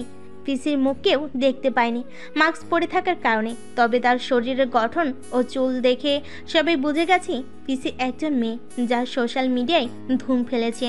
এত সাহসী অফিসার, তাও মেয়ে, সত্যি প্রশংসা পাওয়ার যোগ্য। মাস্ক পরিহিত পিসি সহ তার টিমের প্রতিটি অফিসারকে টিভিতে দেখাচ্ছে। ফেসবুক, ইনস্টাগ্রাম, সব ইন্টারনেট সংযোগ অ্যাপসে দেখানো হচ্ছে। রাইসুদ্দেরকেও দেখানো হচ্ছে, যা বাংলাদেশের প্রতিটি মানুষ নিজ নিজ জায়গা থেকে দেখতে পাচ্ছে। কেউ কেউ বলছে এরকম ছেলে মেয়েদের মরে যাওয়া উচিত, আবার কেউ কেউ বলছে অল্প বয়স ভুল করে ফেলেছে, একটা সুযোগ দেওয়া উচিত। কেউ কেউ বলছে মা বাবা শিক্ষা দিতে পারেনি, হয়তো মা বাবাও এমন, তাই সন্তানরাও এমন হয়েছে। এই সমাজ এত নিষ্ঠুর, কেউ একটা ভুল করলে এমন এমন কথা বলবে যা শুনে বিপরীত পাশের মানুষটির বেঁচে থাকার ইচ্ছে মরে যায়। আর কেউ যদি ভালো কাজ করে সেটা নিয়েও সমালোচনা করতে বাদ রাখে না, খুঁজে খুঁজে খুদ বের করবে। এই নাম সমাজ, অথচ এই সমাজটা আমরা মানুষের তৈরি করেছি। এই যে মানুষে মানুষে এত ভেদাভেদ, সেটাও কিন্তু আমরা মানুষের সৃষ্টি করেছি। অথচ এক সৃষ্টিকর্তায় কিন্তু সবাইকে সৃষ্টি করেছেন, ওনার কাছে আমরা সবাই সমান। শুধু আমরা মানুষের ভেদাভেদ, হিংসা, অহংকার, বৈষম্য, বিশৃঙ্খলা, মারামারি, রক্তারক্তি, খুনাখুনি এসব করি, যা মিলে একটি সমাজ তৈরি হয়। এই সমাজের মধ্যেই আমরা মানুষরাই এসব করে বেড়াই। দিন শেষে দোষ হয় এই সন্তানদের, মা বাবাদের। কিন্তু কেউ ভাবে না এসব কিন্তু সবার আগে সমাজের মানুষরাই সৃষ্টি করেছিল। এক প্রজন্ম থেকে আরেক প্রজন্ম শিখে ভুল মানুষ মাত্রই হয়। কেউ দুধে ধোয়া তুলসী পাতা না। যারা মনে করে সে কখনো ভুল করে না, সে কখনো মানুষ হতে পারে না। সকালে উঠে আমি মনে মনেই বলি, সারাদিন আমি যেন ভালো হয়ে চলি। এই কবিতাটি সবাই আওড়িয়েছে, কয়েকজনই বা মান রেখেছে। রাহেলা বেগম জন্মগ্রহণ করেছিলেন এক মধ্যবিত্ত পরিবারে। হয়তো টাকা ততটা ছিল না, তবে সেখানে দুঃখ ছিল না, কষ্টরা ছুতে পারত না। সকালে উঠে মা চুলে 2 বেনি করে দিতেন। বেনি দুলিয়ে দুলে স্কুলের পোশাক পরে গ্রামের কাঁচা রাস্তা ডিঙ্গিয়ে হেঁটে বিদ্যালয়ে যেতেন। শহরের বড় বাবুরা গ্রামে আসতেন বিভিন্ন কাজে, তাদের মধ্যে থেকেই একজনের চোখে পড়েছিল তার উপর, রাকিব হাওলাদার। শহরের ধনী ব্যক্তিদের মধ্যে একজন ছিলেন তিনি। স্কুলের পোশাক পরিহিত রাহেলাকে দেখে মনে প্রথম প্রেমে ফুল ফোটে তার। তখন রাহেলার বয়স ছিল 13 বছর। ধনী ব্যবসায়ী রাকিবের বয়স তখন 26 ছুঁই। রাহেলার থেকে বয়সে প্রায় 14 বছরের বড় ছিলেন রাকিব হাওলাদার। কিন্তু প্রেম কি আর বয়স মানে? রাকিব প্রথম রাহেলার বিষয়ে খোঁজ খবর নিলেন। রাহেলার সাথে তার প্রতিদিন দেখা হতো। আস্তে আস্তে ভাব জমাতে থাকেন রাহেলা নামক কিশোরীর সাথে। কিশোরী রাহেলাও রাকিব নামক পুরুষের প্রতি আকৃষ্ট হতে থাকেন। এভাবে কয়েক মাস চলতে চলতে রাকিব ভাবলেন, আর কতদিন এইভাবে থাকবো? যেই বাবা সেই কাজ, চলে গেলেন শহরে। নিজের বাবা মা সবাইকে রাহেলের কথা বলেন, কিন্তু রাকিবের বড়লোক বাবা মা রাজি হলেন না। কোথায় তিনি তার ছেলেকে বড়লোক পরিবারের মেয়ের সাথে বিয়ে দিবেন ভেবে রেখেছেন, আর সেখানে তার ছেলে গ্রামের মধ্যবিত্ত চাষা মেয়েকে বিয়ে করার কথা বলছে। মানলেন না রামিম হাওলাদার। বাবার কথার অবাধ্য হয়ে রাকিব গ্রামে চলে আসেন। কিছু বন্ধুদের নিয়ে রাহেলের বাড়িতে বিয়ের প্রস্তাব দেন। এদিকে এতদিন রাকিবকে না দেখতে পেয়ে ভিতরে ভিতরে ছটফট করছিলেন রাহেলা। রাকিবকে নিজের বাড়িতে দেখে ছুটে এসে সব কিছু ভুলে সবার সামনে জড়িয়ে ধরেছিলেন। পরিস্থিতি বুঝে লজ্জে আবারও ছেড়ে দিয়েছিলেন। রাহেলার বাবার লজ্জে মাথা কাটা যাচ্ছিল। শেষে কোনো কিছু না ভেবেই রাজি হয়ে যান রাকিবের প্রস্তাবে। রাহেলা কিছু সময় পেরিয়ে হয়ে যান মিসেস রাকিব হাওলাদার। রাকিব রাহেলাকে নিয়ে শহরে চলে যান, কিন্তু তার পরিবার রাহেলাকে মেনে নেয়নি। রামিম হাওলাদার কিছু একটা ভেবে রাহেলা ও রাকিবকে বাড়িতে ঠাঁই দিয়েছিলেন। সুখের সাগরে ভাষা রাকিব ভেবেছিলেন কয়েকদিন গেলে তার বাবা সহ পরিবারের সবাই এমনি সব মেনে নেবেন। সেভাবেই চলছিল তাদের দিনকাল। কয়েক মাস পরে গর্ভবতী হলেন রাহেলা। তাতে যেন খুশির সীমা ছিল না রাকিবের। অল্প বয়সী রাহেলা তখন ততটা বুঝতেন না। রাহেলার যখন 5 মাস, তখন রামিম হাওলাদার কি একটা জরুরি কাজে রাকিবকে দেশের বাহিরে পাঠান। রাকিব বাবার কথা ফেলতে না পেরে রাহেলাকে আশ্বাস দিয়ে যান তিনি খুব শীঘ্রই ফিরে আসবেন। কিন্তু রাকিব আর ফিরে আসলেন না। প্রসব যন্ত্রণায় হসপিটালের বেডে কাতরাতে কাতরাতে একবার প্রাণপ্রিয় স্বামীর মুখ দেখতে চেয়েছিলেন, কিন্তু পারেনি। জন্ম দেন ফুটফুটে 2 যমজ সন্তান। 2 ছেলের জননী হন তিনি। রামিম হাওলাদার তখনই যেন নিজের হিংস্রতা প্রকাশের সুযোগ পেলেন। 2 ছেলেকে রেখে রাহেলাকে বাসা থেকে বের করে দিলেন। অল্প বয়সী রাহেলা তখন হতভম্ব দৃষ্টিতে তাকিয়েছিলেন শুধু। অল্প বয়স হলো মা তো পারেনি সন্তানকে ত্যাগ করতে। রাতের আধারে এক সন্তানকে নিয়ে পালিয়ে চলে আসেন, কিন্তু তার আরেক সন্তান, তার কথা তিনি জানেন না। কেমন আছে, কোথায় আছে কিছু জানেন না। রাকিব হাওলাদার কি ফিরে এসেছিলেন সেটাও জানেন না তিনি। রাইসুরকে নিয়ে শুরু করেন নতুন জীবন। মানুষের বাসায় কাজ করে বড় করতে থাকেন রাইসুরকে। পড়াশোনা শেখাতে থাকেন আদরের ছেলেকে। রাইসুরও মা ভক্ত ছিল। রাইসুরের সুনাম ছিল সবার মুখে মুখে। কিন্তু মা ভক্ত রাইসুর খারাপ বন্ধুদের প্রচলনায় পড়ে আস্তে আস্তে খারাপ হতে শুরু করলো। যেই রাইসুর মায়ের হাতে ছাড়া ভাত খেত না, যেই রাইসুর মায়ের কোলে মাথা না দিয়ে ঘুমোতো না, সেই রাইসুর নেশার দ্রব্য পান করে রাতের আধারে ঘরে ফিরে মাকে গালাগাল করত টাকার জন্য। যখন টাকার অভাবে নেশার দ্রব্য কিনতে পারতো না, তখন বাসে এসে মাকে মারধর করত। হতভাগী রাহেলা নির্বাক হয়ে চেয়ে চেয়ে দেখতেন, প্রতিবাদ করতেন না। তিনি শুধু বাকরুদ্ধ হয়ে চেয়ে থাকতেন। রাহেলার জীবনটা সহজ ছিল না।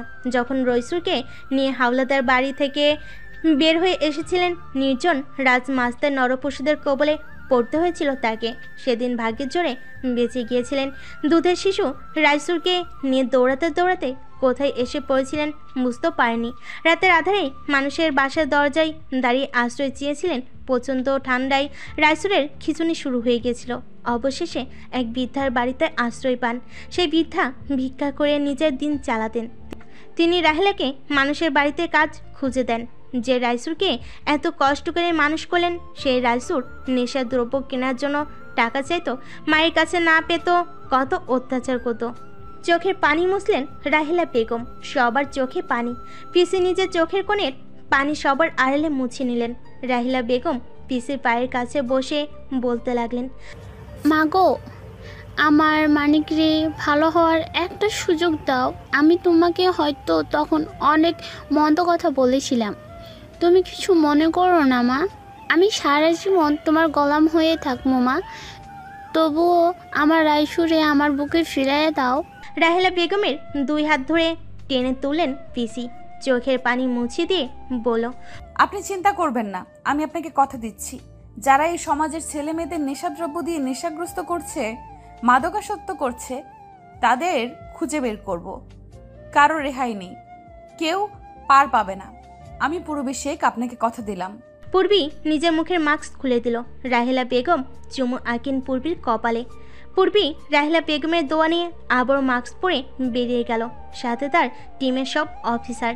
রাহেলা বেগম চোখের পানি মুছলেন, আল্লাহর কাছে প্রার্থনা করতে আবার বসে পড়লেন সিজদায়। বন্ধুদের সাথে আড্ডা দেওয়ার জন্য বাসা থেকে বের হয়েছিল রূপক। মাঝ রাস্তায় বাইক থেমে যায়। রূপকের মনে আছে সে আসার সময় বাইক ফুল করে এনেছে। কী কারণে থেমে গেল দেখার জন্য রূপক বাইক থেকে নেমে চেক করতে থাকে। চেক করতে দেখে তার পেট্রোল শেষ। আশ্চর্য হলো রূপক, এটা কি করে সম্ভব? ভাবনায় মশগুল থাকা রূপককে আচমকা পেছন থেকে কেউ মুখ চেপে ধরল। কিছু বুঝে ওঠার আগেই ঢলে পড়ল রূপক। সামনে দাঁড়ানো ব্যক্তিটি রূপককে বাহুতে আগলে নেয়। নিয়াজের দিকে তাকিয়ে বাঁকা হাসে সিয়াম। দুজনে মিলে রূপককে গাড়িতে তুলে নিয়াজ ফোন বের করে পূর্বীর নাম্বারে ডায়াল করে। ওপাশ থেকে পূর্বী বলে, কাজ হয়েছে? হ্যাঁ ম্যাম, গাড়িতে তুলেছি। ঠোঁট বাঁকিয়ে হেসে পূর্বী বলে, গোপন আস্তানায় নিয়ে আসো, কুইক। শিওর ম্যাম, আমি আধা ঘন্টার ভেতরে আসছি। চেয়ারে বাঁধা অবস্থায় পড়ে আছে রূপক। তার সামনে বসে আছে পূর্বী সহ ওর টিমের অফিসার। পূর্বী জেসিকে বলল, মুখে পানি ছুঁড়ে মারো। জি ম্যাম। বলে জেসি পানি ছুঁড়ে মারে রূপকের মুখে। পিটপিট করে চোখ খুলে রূপক। শীতের মধ্যে ঠান্ডা পানি শরীরে লাগায় কাঁপতে শুরু করে। চোখের সামনে পূর্বীদের দেখে আশ্চর্য হয়ে তাকিয়ে রয়। আস্তে আস্তে মনে পড়তেই রূপক বুঝতে পারে এরাই তাকে কিডন্যাপ করেছে। ক্রোধে ফেটে পড়ে রূপক বলে। তোমরা আমাকে কিডন্যাপ করেছো কেন? কি চাই তোমাদের? সিয়াম বলে। সে তো আপনার কাছে অনেক কিছুই চায় রূপক সাহেব। ঠোঁট বাঁকিয়ে হেসে রূপক বলে। জানতাম তোমরা কিডন্যাপাররা, শুধু শুধু সময় নষ্ট করলে। আমাকে কিডন্যাপ না করে বলতে, আমি তোমাদের এমনই টাকা দিয়ে দিতাম। সামান্য টাকার জন্য তোমরা আমাকে কিডন্যাপ করলে, এই রূপক রাহামকে কিডন্যাপ করলে। জেসি বলে। শুধু রূপক রহমান, আর কিছু নেই? বুড়ো কুচকে রূপক বলে। আছে, রূপক হাওলাদার রায়হান। আপনার বাবার নাম কি? ফুঁসে উঠে রূপক বলে। কিডন্যাপ করেছো টাকার জন্য, কত টাকা চাই সেটা বলো। বাবার নাম দিয়ে তোমাদের কাজ নেই। তবে আমি সত্যিই ইমপ্রেস, আজকাল সুন্দরী মেয়েরাও কিডন্যাপারদের দলে নাম লিখিয়েছে দেখছি। তখনই সেখানে আগমন হয় রুষা আহমেদের। রুষা এগিয়ে এসে পূর্বীকে একটা ছবি দেয়, যা দেখে ঠোঁট কামড়ে হেসে পূর্বী রূপকের দিকে তাকায়। আশ্চর্য হয়ে রূপক বলে। বাহ, এত সুন্দরী মেয়েরা! তোমাদের দেখে তো মনে হচ্ছে না দরিদ্র বা মধ্যবিত্ত পরিবারের সন্তান। তাহলে তোমরা কিডন্যাপারের কাজ কেন করছো? রুষা দুই হাত ভাঁজ করে বলে। আপনাকে কে বলল আমরা কিডন্যাপার? রূপক রুষার পা থেকে মাথা পর্যন্ত দেখে বলে। হুট! ভাঁজ করে রাখা হাত জোড়া সোজা হয়ে যায় রুষার। বিস্ময় নিয়ে কিছুক্ষণ তাকিয়ে থাকে রূপকের দিকে। সিয়াম রূপককে মারার জন্য এগিয়ে যেতে নিলেই হাত উঁচিয়ে থামিয়ে দেয় পূর্বী। থেমে যায় সিয়াম। রুষা কটমট চোখে রূপকের দিকে তাকিয়ে থাকে। পূর্বী নিজের মুখের মাস্ক খুলে উঠে দেয়। পূর্বীকে দেখে অবাক হয়ে তাকিয়ে রয় রূপক। পূর্বী রূপকের সামনে এসে দাঁড়িয়ে বলে। মিস্টার রূপক হাওলাদার রায়হান, আপনাকে কিছু প্রশ্ন করব আমরা, তার সঠিক উত্তর দিতে হবে। যদি ভালোই ভালোই বলে দেন ভালো, না হলে আমরা কথা কিভাবে বের করতে হয় তা ভালো করেই জানি। বিস্ময়ে রূপকের মুখ হা হয়ে যায়। সবাইকে একবার দেখে নিয়ে আবারও পূর্বীর দিকে তাকায় রূপক। আমতা আমতা করে বলে। তুমি? সোজা হয়ে দাঁড়িয়ে পকেটে হাত গুজে পূর্বী বলে। পূর্বী শেখ, গোয়েন্দা ইনভেস্টিগেটর অফিসার। রুষা এগিয়ে এসে হাত ভাঁজ করে বলে। রুষা আহমেদ, গোয়েন্দা ইনভেস্টিগেটর অফিসার। নিয়াজ রূপকের কাঁধের পাশে দাঁড়িয়ে বলে। নিয়াজ নূর, গোয়েন্দা ইনভেস্টিগেটর অফিসার। সিয়াম ও জেসি এগিয়ে এসে রূপকের আরেক কাঁধের পাশে দাঁড়িয়ে বলে। সিয়াম আহমেদ, গোয়েন্দা ইনভেস্টিগেটরের অফিসার। একের পর এক বিস্ময় সহ্য হচ্ছে না রূপকের। মুখের ভাষা হারিয়ে ফেলেছে সে। অনেক কষ্টে উচ্চারণ করে। পানি। জেসি পানির বোতল এগিয়ে দেয় রূপকের দিকে। সিয়াম রূপকের বাঁধন খুলে দেয়। জেসি হাত থেকে পানির বোতল নিয়ে ঢকঢক করে পানি পান করে রূপক। কিছুক্ষণ পরে জোরে জোরে শ্বাস নিয়ে শান্ত হয়ে বসে থাকে রূপক। আবার সবাই চারিদিকে রাখা চেয়ারে বসে পড়ে। তো মিস্টার রূপক হাওলাদার রায়হান, কেমন ফিল করছেন এখন? বলে পূর্বী। তুমি যদি গোয়েন্দা ইনভেস্টিগেটর অফিসার হও, তাহলে আমাদের ভার্সিটিতে কি করছিলে? মাথা নিচু করে হেসে পূর্বী বলে।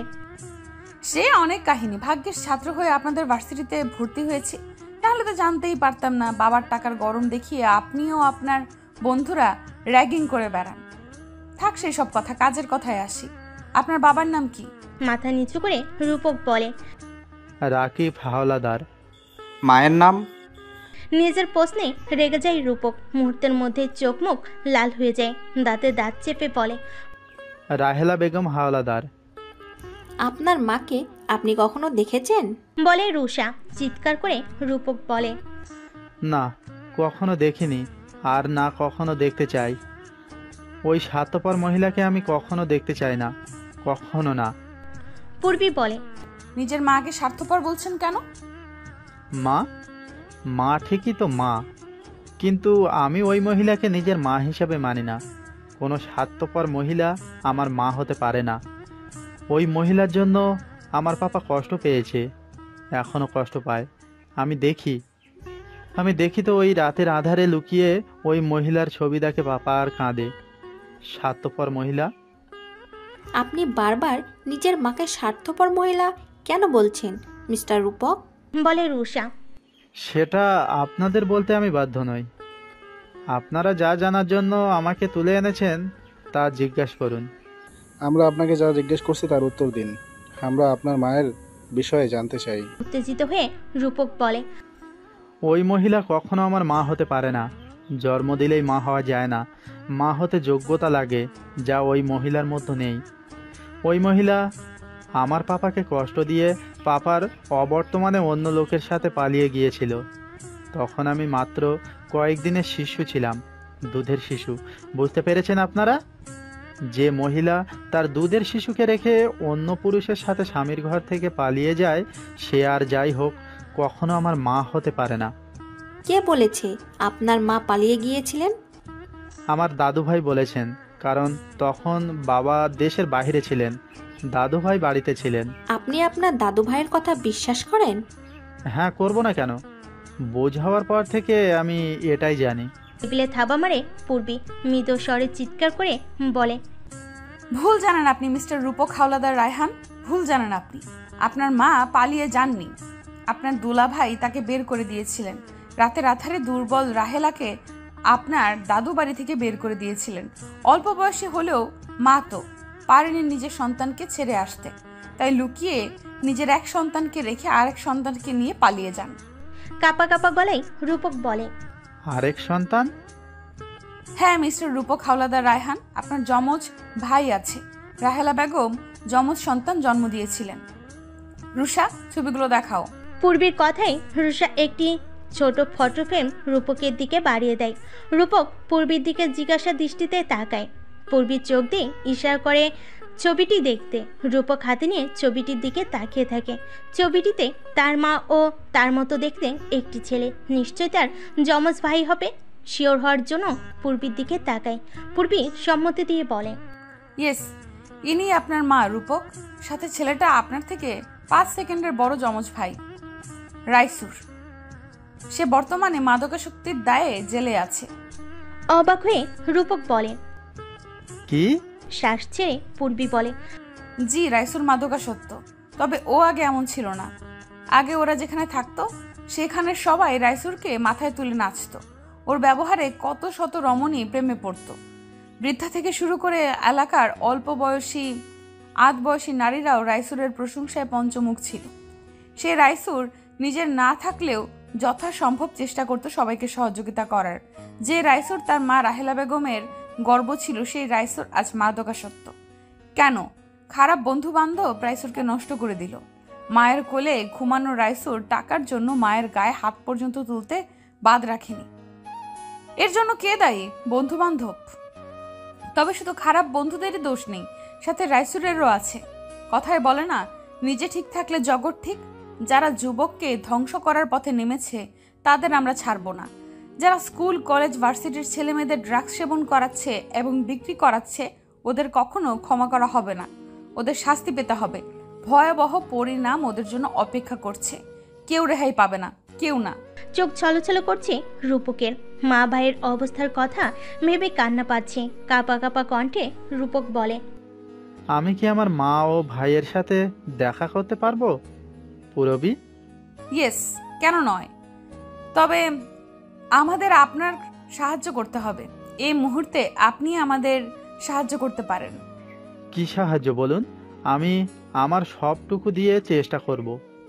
আপনাকে ভার্সিটির আশেপাশে রাস্তাঘাটে খেয়াল রাখতে হবে, কে বা কারা এইসব সেবন করছে। আপনাকেও তাদের একজন হতে হবে। এক কথায় আপনাকে ওদের মতো মাদকাসক্ত হতে হবে। আপনি কৌশলে সেগুলো ফেলে দিবেন। ওরা যেন এটা জানে আপনিও তাদের মতো ড্রাগস সেবন করছেন। আপনার সাথে আমাদের টিমের অফিসারদের থেকে একজন থাকবে, সেও আপনার মতোই অভিনয় করে যাবে। তো বলুন মিস্টার রূপক হাওলাদার রায়হান, আপনি কি আমার প্রস্তাবে রাজি? মাথা নিচু করে রূপক ঠোঁট কামড়ে হেসে বলে, আপনি বললে তো জানো হাজির ম্যাম। বিস্ময়ে সবার মুখ হাও হয়ে যায়। সবার মুখের রিয়াকশন দেখে রাগ বেড়ে যায় পূর্বীর। কটমট চোখে রূপকের দিকে তাকিয়ে থাকে। রূপক পূর্বীর চাহনি দেখে চোখ মারে। তা কারোরই দৃষ্টিগোচর হয়নি। ঠোঁট চেপে সবাই মিটমিট করে হাসছে। তা দেখে পূর্বীর রাগ যেন আকাশ ছুলো। ধমকে উঠে ডাকে, রুষা। কেঁপে উঠে রুষা বলে, জি জি ম্যাম। পূর্বী রুষাকে কিছু বলবে তার আগেই রূপক রুষার দিকে তাকিয়ে বলে, হ্যাঁ, হট লেডি অফিসার।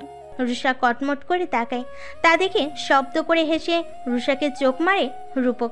সবার বুঝতে বাকি থাকে না রূপক ফ্ল্যাট করছে, আইনের অফিসারদের সাথে ফ্ল্যাট করছে। এই ছেলের সাহস আছে বলতে হবে। মিস্টার রূপক, আপনি কি কাজ করতে রাজি? আমি রাজি। এখন প্লিজ আমার মা ও ভাইয়ের সাথে দেখা করানোর ব্যবস্থা করুন।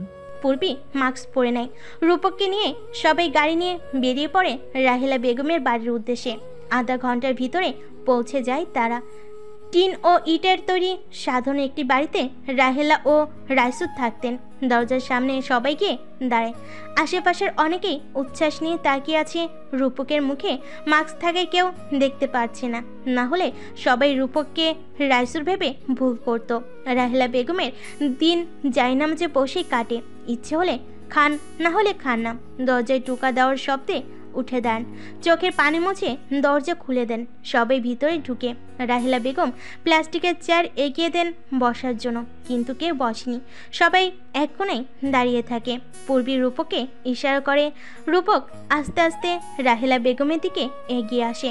দুই হাত দিয়ে রাহেলা বেগমের মুখ ধরে কিছুক্ষণ তাকিয়ে থাকে। রাহেলা বেগম কিছুই বুঝতে পারছেন না, তবে উনি ভিতর থেকে কেমন একটা টান অনুভব করছেন। এটা কিসের টান? মাতৃত্বের টান? যা না চাইতেও হচ্ছে, কিন্তু রাহিলা বেগম বুঝতে পারছেন না। কণ্ঠরোধ হয়ে আসছে রূপকের। অনেক কষ্টে উচ্চারণ করে, মা। গলার স্বর শুনে রাহিলা বেগম ভাবেন এটা বুঝি তার রাইসুর। রূপক মুখের মাস্ক খোলার পরে আরও নিশ্চিত হন। রূপকের মুখে হাতে বুলিয়ে বলেন, আমার রাইসুর। ঠোঁট কামড়ে কান্না আটকে রূপক বলে, মা, আমি রাইসুর না মা, আমি রূপক। আমি তোমার আরেকটা ছেলে, রাইসুর ভাইয়ের যমজ ভাই। চমকে যান রাহিলা বেগম। তার কণ্ঠনালী কাঁপছে, সাথে সমস্ত শরীর অবশ হয়ে আসছে। আবার কাপা কাপা হাতে রূপকের গালে হাত রাখেন। সারা মুখে হাত বুলিয়ে আচমকা চুমু দিতে শুরু করেন। সাথে অবিরামভাবে চোখের পানি ঝরছে, যা রূপকের সারা মুখে ভেসে যাচ্ছে। এই নাম বুঝি মা। এত বছর পরে নিজের সন্তানকে দেখতে পাবেন। বিশ্বাস করতে পারেনি রাহিলা বেগম। তিনি তো আশা ছেড়ে দিয়েছিলেন। ভাগ্য তার আরেক ছেলেকে তার কাছে নিয়ে এলো। রূপকের মুখে চুমু দিতে দিতে জ্ঞান হারান রাহিলা বেগম। ঢলে পড়েন রূপকের বুকে। রূপক দুই হাতে মাকে আগলে নেয়, কোলে তুলে বিছানায় শুয়ে দেয়। রুষা পানি ছিটিয়ে দেয় মুখে। সিয়াম ডাক্তারকে ফোন করে। রূপক মায়ের হাত ধরে হাউমাউ করে কান্না করছে। নিয়াজ রূপকের কাঁধে হাত রেখে কাঁদতে মানা করে। রূপকের কান্না থামে না, সে কেঁদে যাচ্ছে। কিছুক্ষণের মধ্যেই ডাক্তার চলে আসেন, কিন্তু রূপক তার মাকে ছাড়ছে না। না ছাড়লে ডাক্তার দেখবে কি করে। বাধ্য হয়ে পূর্বী দেয় এক ধমক। সবাই কেঁপে ওঠে সেই ধমকে। রূপক মায়ের হাত ছেড়ে নিয়াজের পাশে এসে দাঁড়ায়। নিয়াজ দুহাতে রূপকের কাঁধ ধরে রেখে সান্ত্বনা দিচ্ছে। রাহিলা বেগমের প্রেশার চেক করেন ডাক্তার, তারপর বলেন, উনি নিয়মিত খাওয়া দাওয়া করছেন না, নিয়মিত ঘুমাচ্ছেন না। এরকম হলে তো উনি মারা যাবেন। এমন করলে তো শুকিয়ে যাবে। আমি কিছু ওষুধ লিখে দিচ্ছি, আর একটা স্যালাইন লিখে দিচ্ছি, ওগুলো নিয়ে আসুন। ওনার শরীর দুর্বল, স্যালাইন না দিলে সুস্থ হবে না। সিয়াম প্রেসক্রিপশন হাতে নিয়ে ছুটে যায় আশেপাশে ফার্মেসি থেকে, সব নিয়ে আসে। ডাক্তার স্যালাইন লাগিয়ে দিয়ে যান, সেই সাথে কোন ওষুধ কিভাবে খেতে হবে সেটাও বলে যান। সব কিছু শেষে সিয়াম ডাক্তারকে নিয়ে বেরিয়ে যায়। পারিশ্রমিক দিয়ে আবারও পূর্বীর সামনে এসে দাঁড়ায়। পূর্বী বুড়ুকুচকে জিজ্ঞাসা করে। সিয়াম পূর্বীর ফোন এগিয়ে দেয়। পূর্বী স্ক্রিনের দিকে তাকায়। জুনিয়র রাজকুমার নামটা ভেসে আসছে স্ক্রিনে, সাথে কল্পের হাস্যোজ্জ্বল ড্যাশিং এক ছবি। সবার দৃষ্টি পূর্বীর ফোনের দিকে নিবদ্ধ। রূপকও ভুরু কুচকে কল্পের ছবি দেখে পূর্বীর দিকে তাকিয়ে থাকে। অস্বস্তি নিয়ে পূর্বী বলে, কি আমার ফোন আপনার কাছে কেন?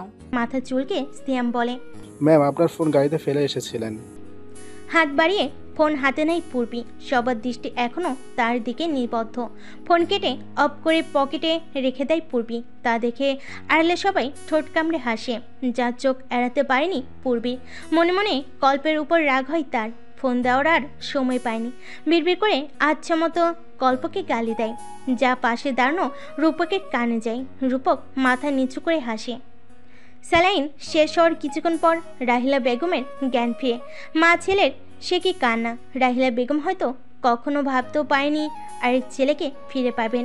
রাহেলা বেগমকে ঘুমের ওষুধ খাওয়ানো হয়েছে, তাই তিনি ঘুমাচ্ছেন। জেসিকে রাহেলা বেগমের খেয়াল রাখতে বলে। রূপককে নিয়ে বেরিয়ে যায় বাকিরা। উদ্দেশ্য রাইসুর ও রূপককে মুখোমুখি করানো। রূপকও ভীষণ এক্সাইটেড, নিজের ভাইকে দেখবে, আবার নিজের চেহারার মতো দেখতে। আধা ঘন্টার মধ্যে গোয়েন্দা অফিসে পৌঁছায় সবাই। রাইসুর সহ বাকিদেরকে রিমান্ডে রাখা হয়েছে। আর কিছু সময় তারপরই নিজের চেহারার মতো আরেকজনকে দেখবে রূপক। ভাবতেই রূপকের কেমন অ্যাডভেঞ্চার লাগছে। নিয়াজ ও সিয়াম রাইসুরকে আনতে গেল।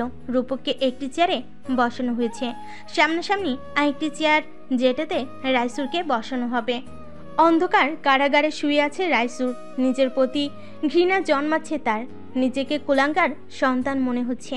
সত্যি তো, সে কুলাঙ্গার। নেশার দ্রব্যের জন্য মায়ের গায়ে পর্যন্ত হাত তুলতে বাদ রাখেনি সে। অথচ কয়েক মাস আগেই এই রাইসুর নিজের হাতে রান্না করে মাকে খাওয়াতো, মায়ের কাপড় ধুয়ে দিত, মাঝে মধ্যে টিউশনির টাকা থেকে যেগুলো খরচ করে বেঁচে দিত সেই টাকাগুলো দিয়ে মাকে নিয়ে ফুচকা খেত। আশেপাশের মানুষ এসব দেখে চোখ জোড়াতো আর বলতো, এরকম সন্তান যেন প্রতিটি ঘরে জন্মায়। আজ লোকে থুতু দেয়, সবাই মনে মনে রাইসুরের মৃত্যু কামনা করে। কিন্তু সবাই মুখ ফিরিয়ে নিল।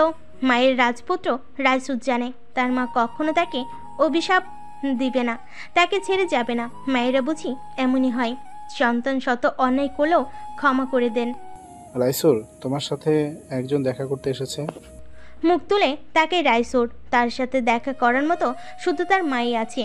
তবে কি তার মা এলেন? রাইসুরের বুকটা হাহাকার করে উঠল। তার মনে হলো কতদিন তার মাকে দু চোখ ভরে দেখা হয়নি, অথচ কয়েক ঘন্টা আগেও তিনি রাইসুরের সাথে দেখা করে গেছেন। কিন্তু রাইসুর অপরাধবোধ লজ্জায় মায়ের দিকে চোখ তুললে তাকায়নি। রাইসুরের ভাবনার মাঝে সিয়ামকে হাতকড়া পরিয়ে দিল নিয়াজ ও সিয়াম দুই দিক থেকে রাইসুরকে ধরে বের করে আনলো। রাইসুরকে এনে বসানো হলো রূপকের সামনে চেয়ারে। রূপক অপলক দৃষ্টিতে ভাইয়ের দিকে তাকিয়ে আছে। রাইসুর এখনো মাথা তুলে তাকায়নি। সে ভেবেছে তার মা দেখা করতে এসেছেন, তাই মাথা নিচু করে রেখেছে। ভাই। চোখ তুলে সামনে বসে থাকা ব্যক্তির দিকে তাকালো রাইসুর। কয়েক সেকেন্ড এভাবেই তাকিয়ে থাকলো। আস্তে আস্তে রাইসুরের মুখে হাসি ফুটে ওঠে। ভাই। আবারও রূপকের সেই সম্বোধন, যা রাইসুরের হাসিকে আরো গাঢ় করলো। রূপক দুই হাত দিয়ে চ্যাপটে ধরে রাইসুরকে, কিন্তু দুর্ভাগা রাইসুর হাত করা পর্ণ হাতের দিকে তাকে দীর্ঘশ্বাস ছেড়ে মলিন হাসলো। চাইলেও ভাইয়ের পিঠে স্নেহের হাত রাখতে পারল না। রাইসুর নিজের কাঁধে তরল জাতীয় কিছু অনুভব করলো। ঘাড় নড়াতে লাগলো বারবার। চোখের পানি মুছে রাইসুরকে ছেড়ে দেয় রূপক। আবারও চেয়ারে বসে। তুমি আমাকে দেখে অবাক হওনি ভাই? রূপকের প্রশ্নে কিঞ্চিত হেসে রাইসুর বলে, অবাক হয়েছি, তবে কিছুটা। আমি তোর সম্পর্কে আগে থেকে জানতাম। মা আমাকে বুঝতে শেখার পরই তোর কথা বলেছিলেন। কিভাবে তোর থেকে আমরা আলাদা হলাম সব।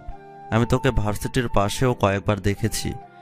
ভাবছিলাম তোর পিছু নেব, তোকে সব বলে মায়ের কাছে নিয়ে আসবো, কিন্তু মলিন হেসে রাইসুর বলে, তার আগেই তো আমি খারাপ হয়ে গেলাম। বাজে আড্ডা, বাজে বন্ধু, বাজে নেশায় জড়িয়ে গেলাম। রূপক রাইসুরের দুই কাঁধে হাত রেখে বলল, তুমি চিন্তা করো না ভাই, খুব শীঘ্রই তোমাকে মুক্ত করে নিয়ে যাব।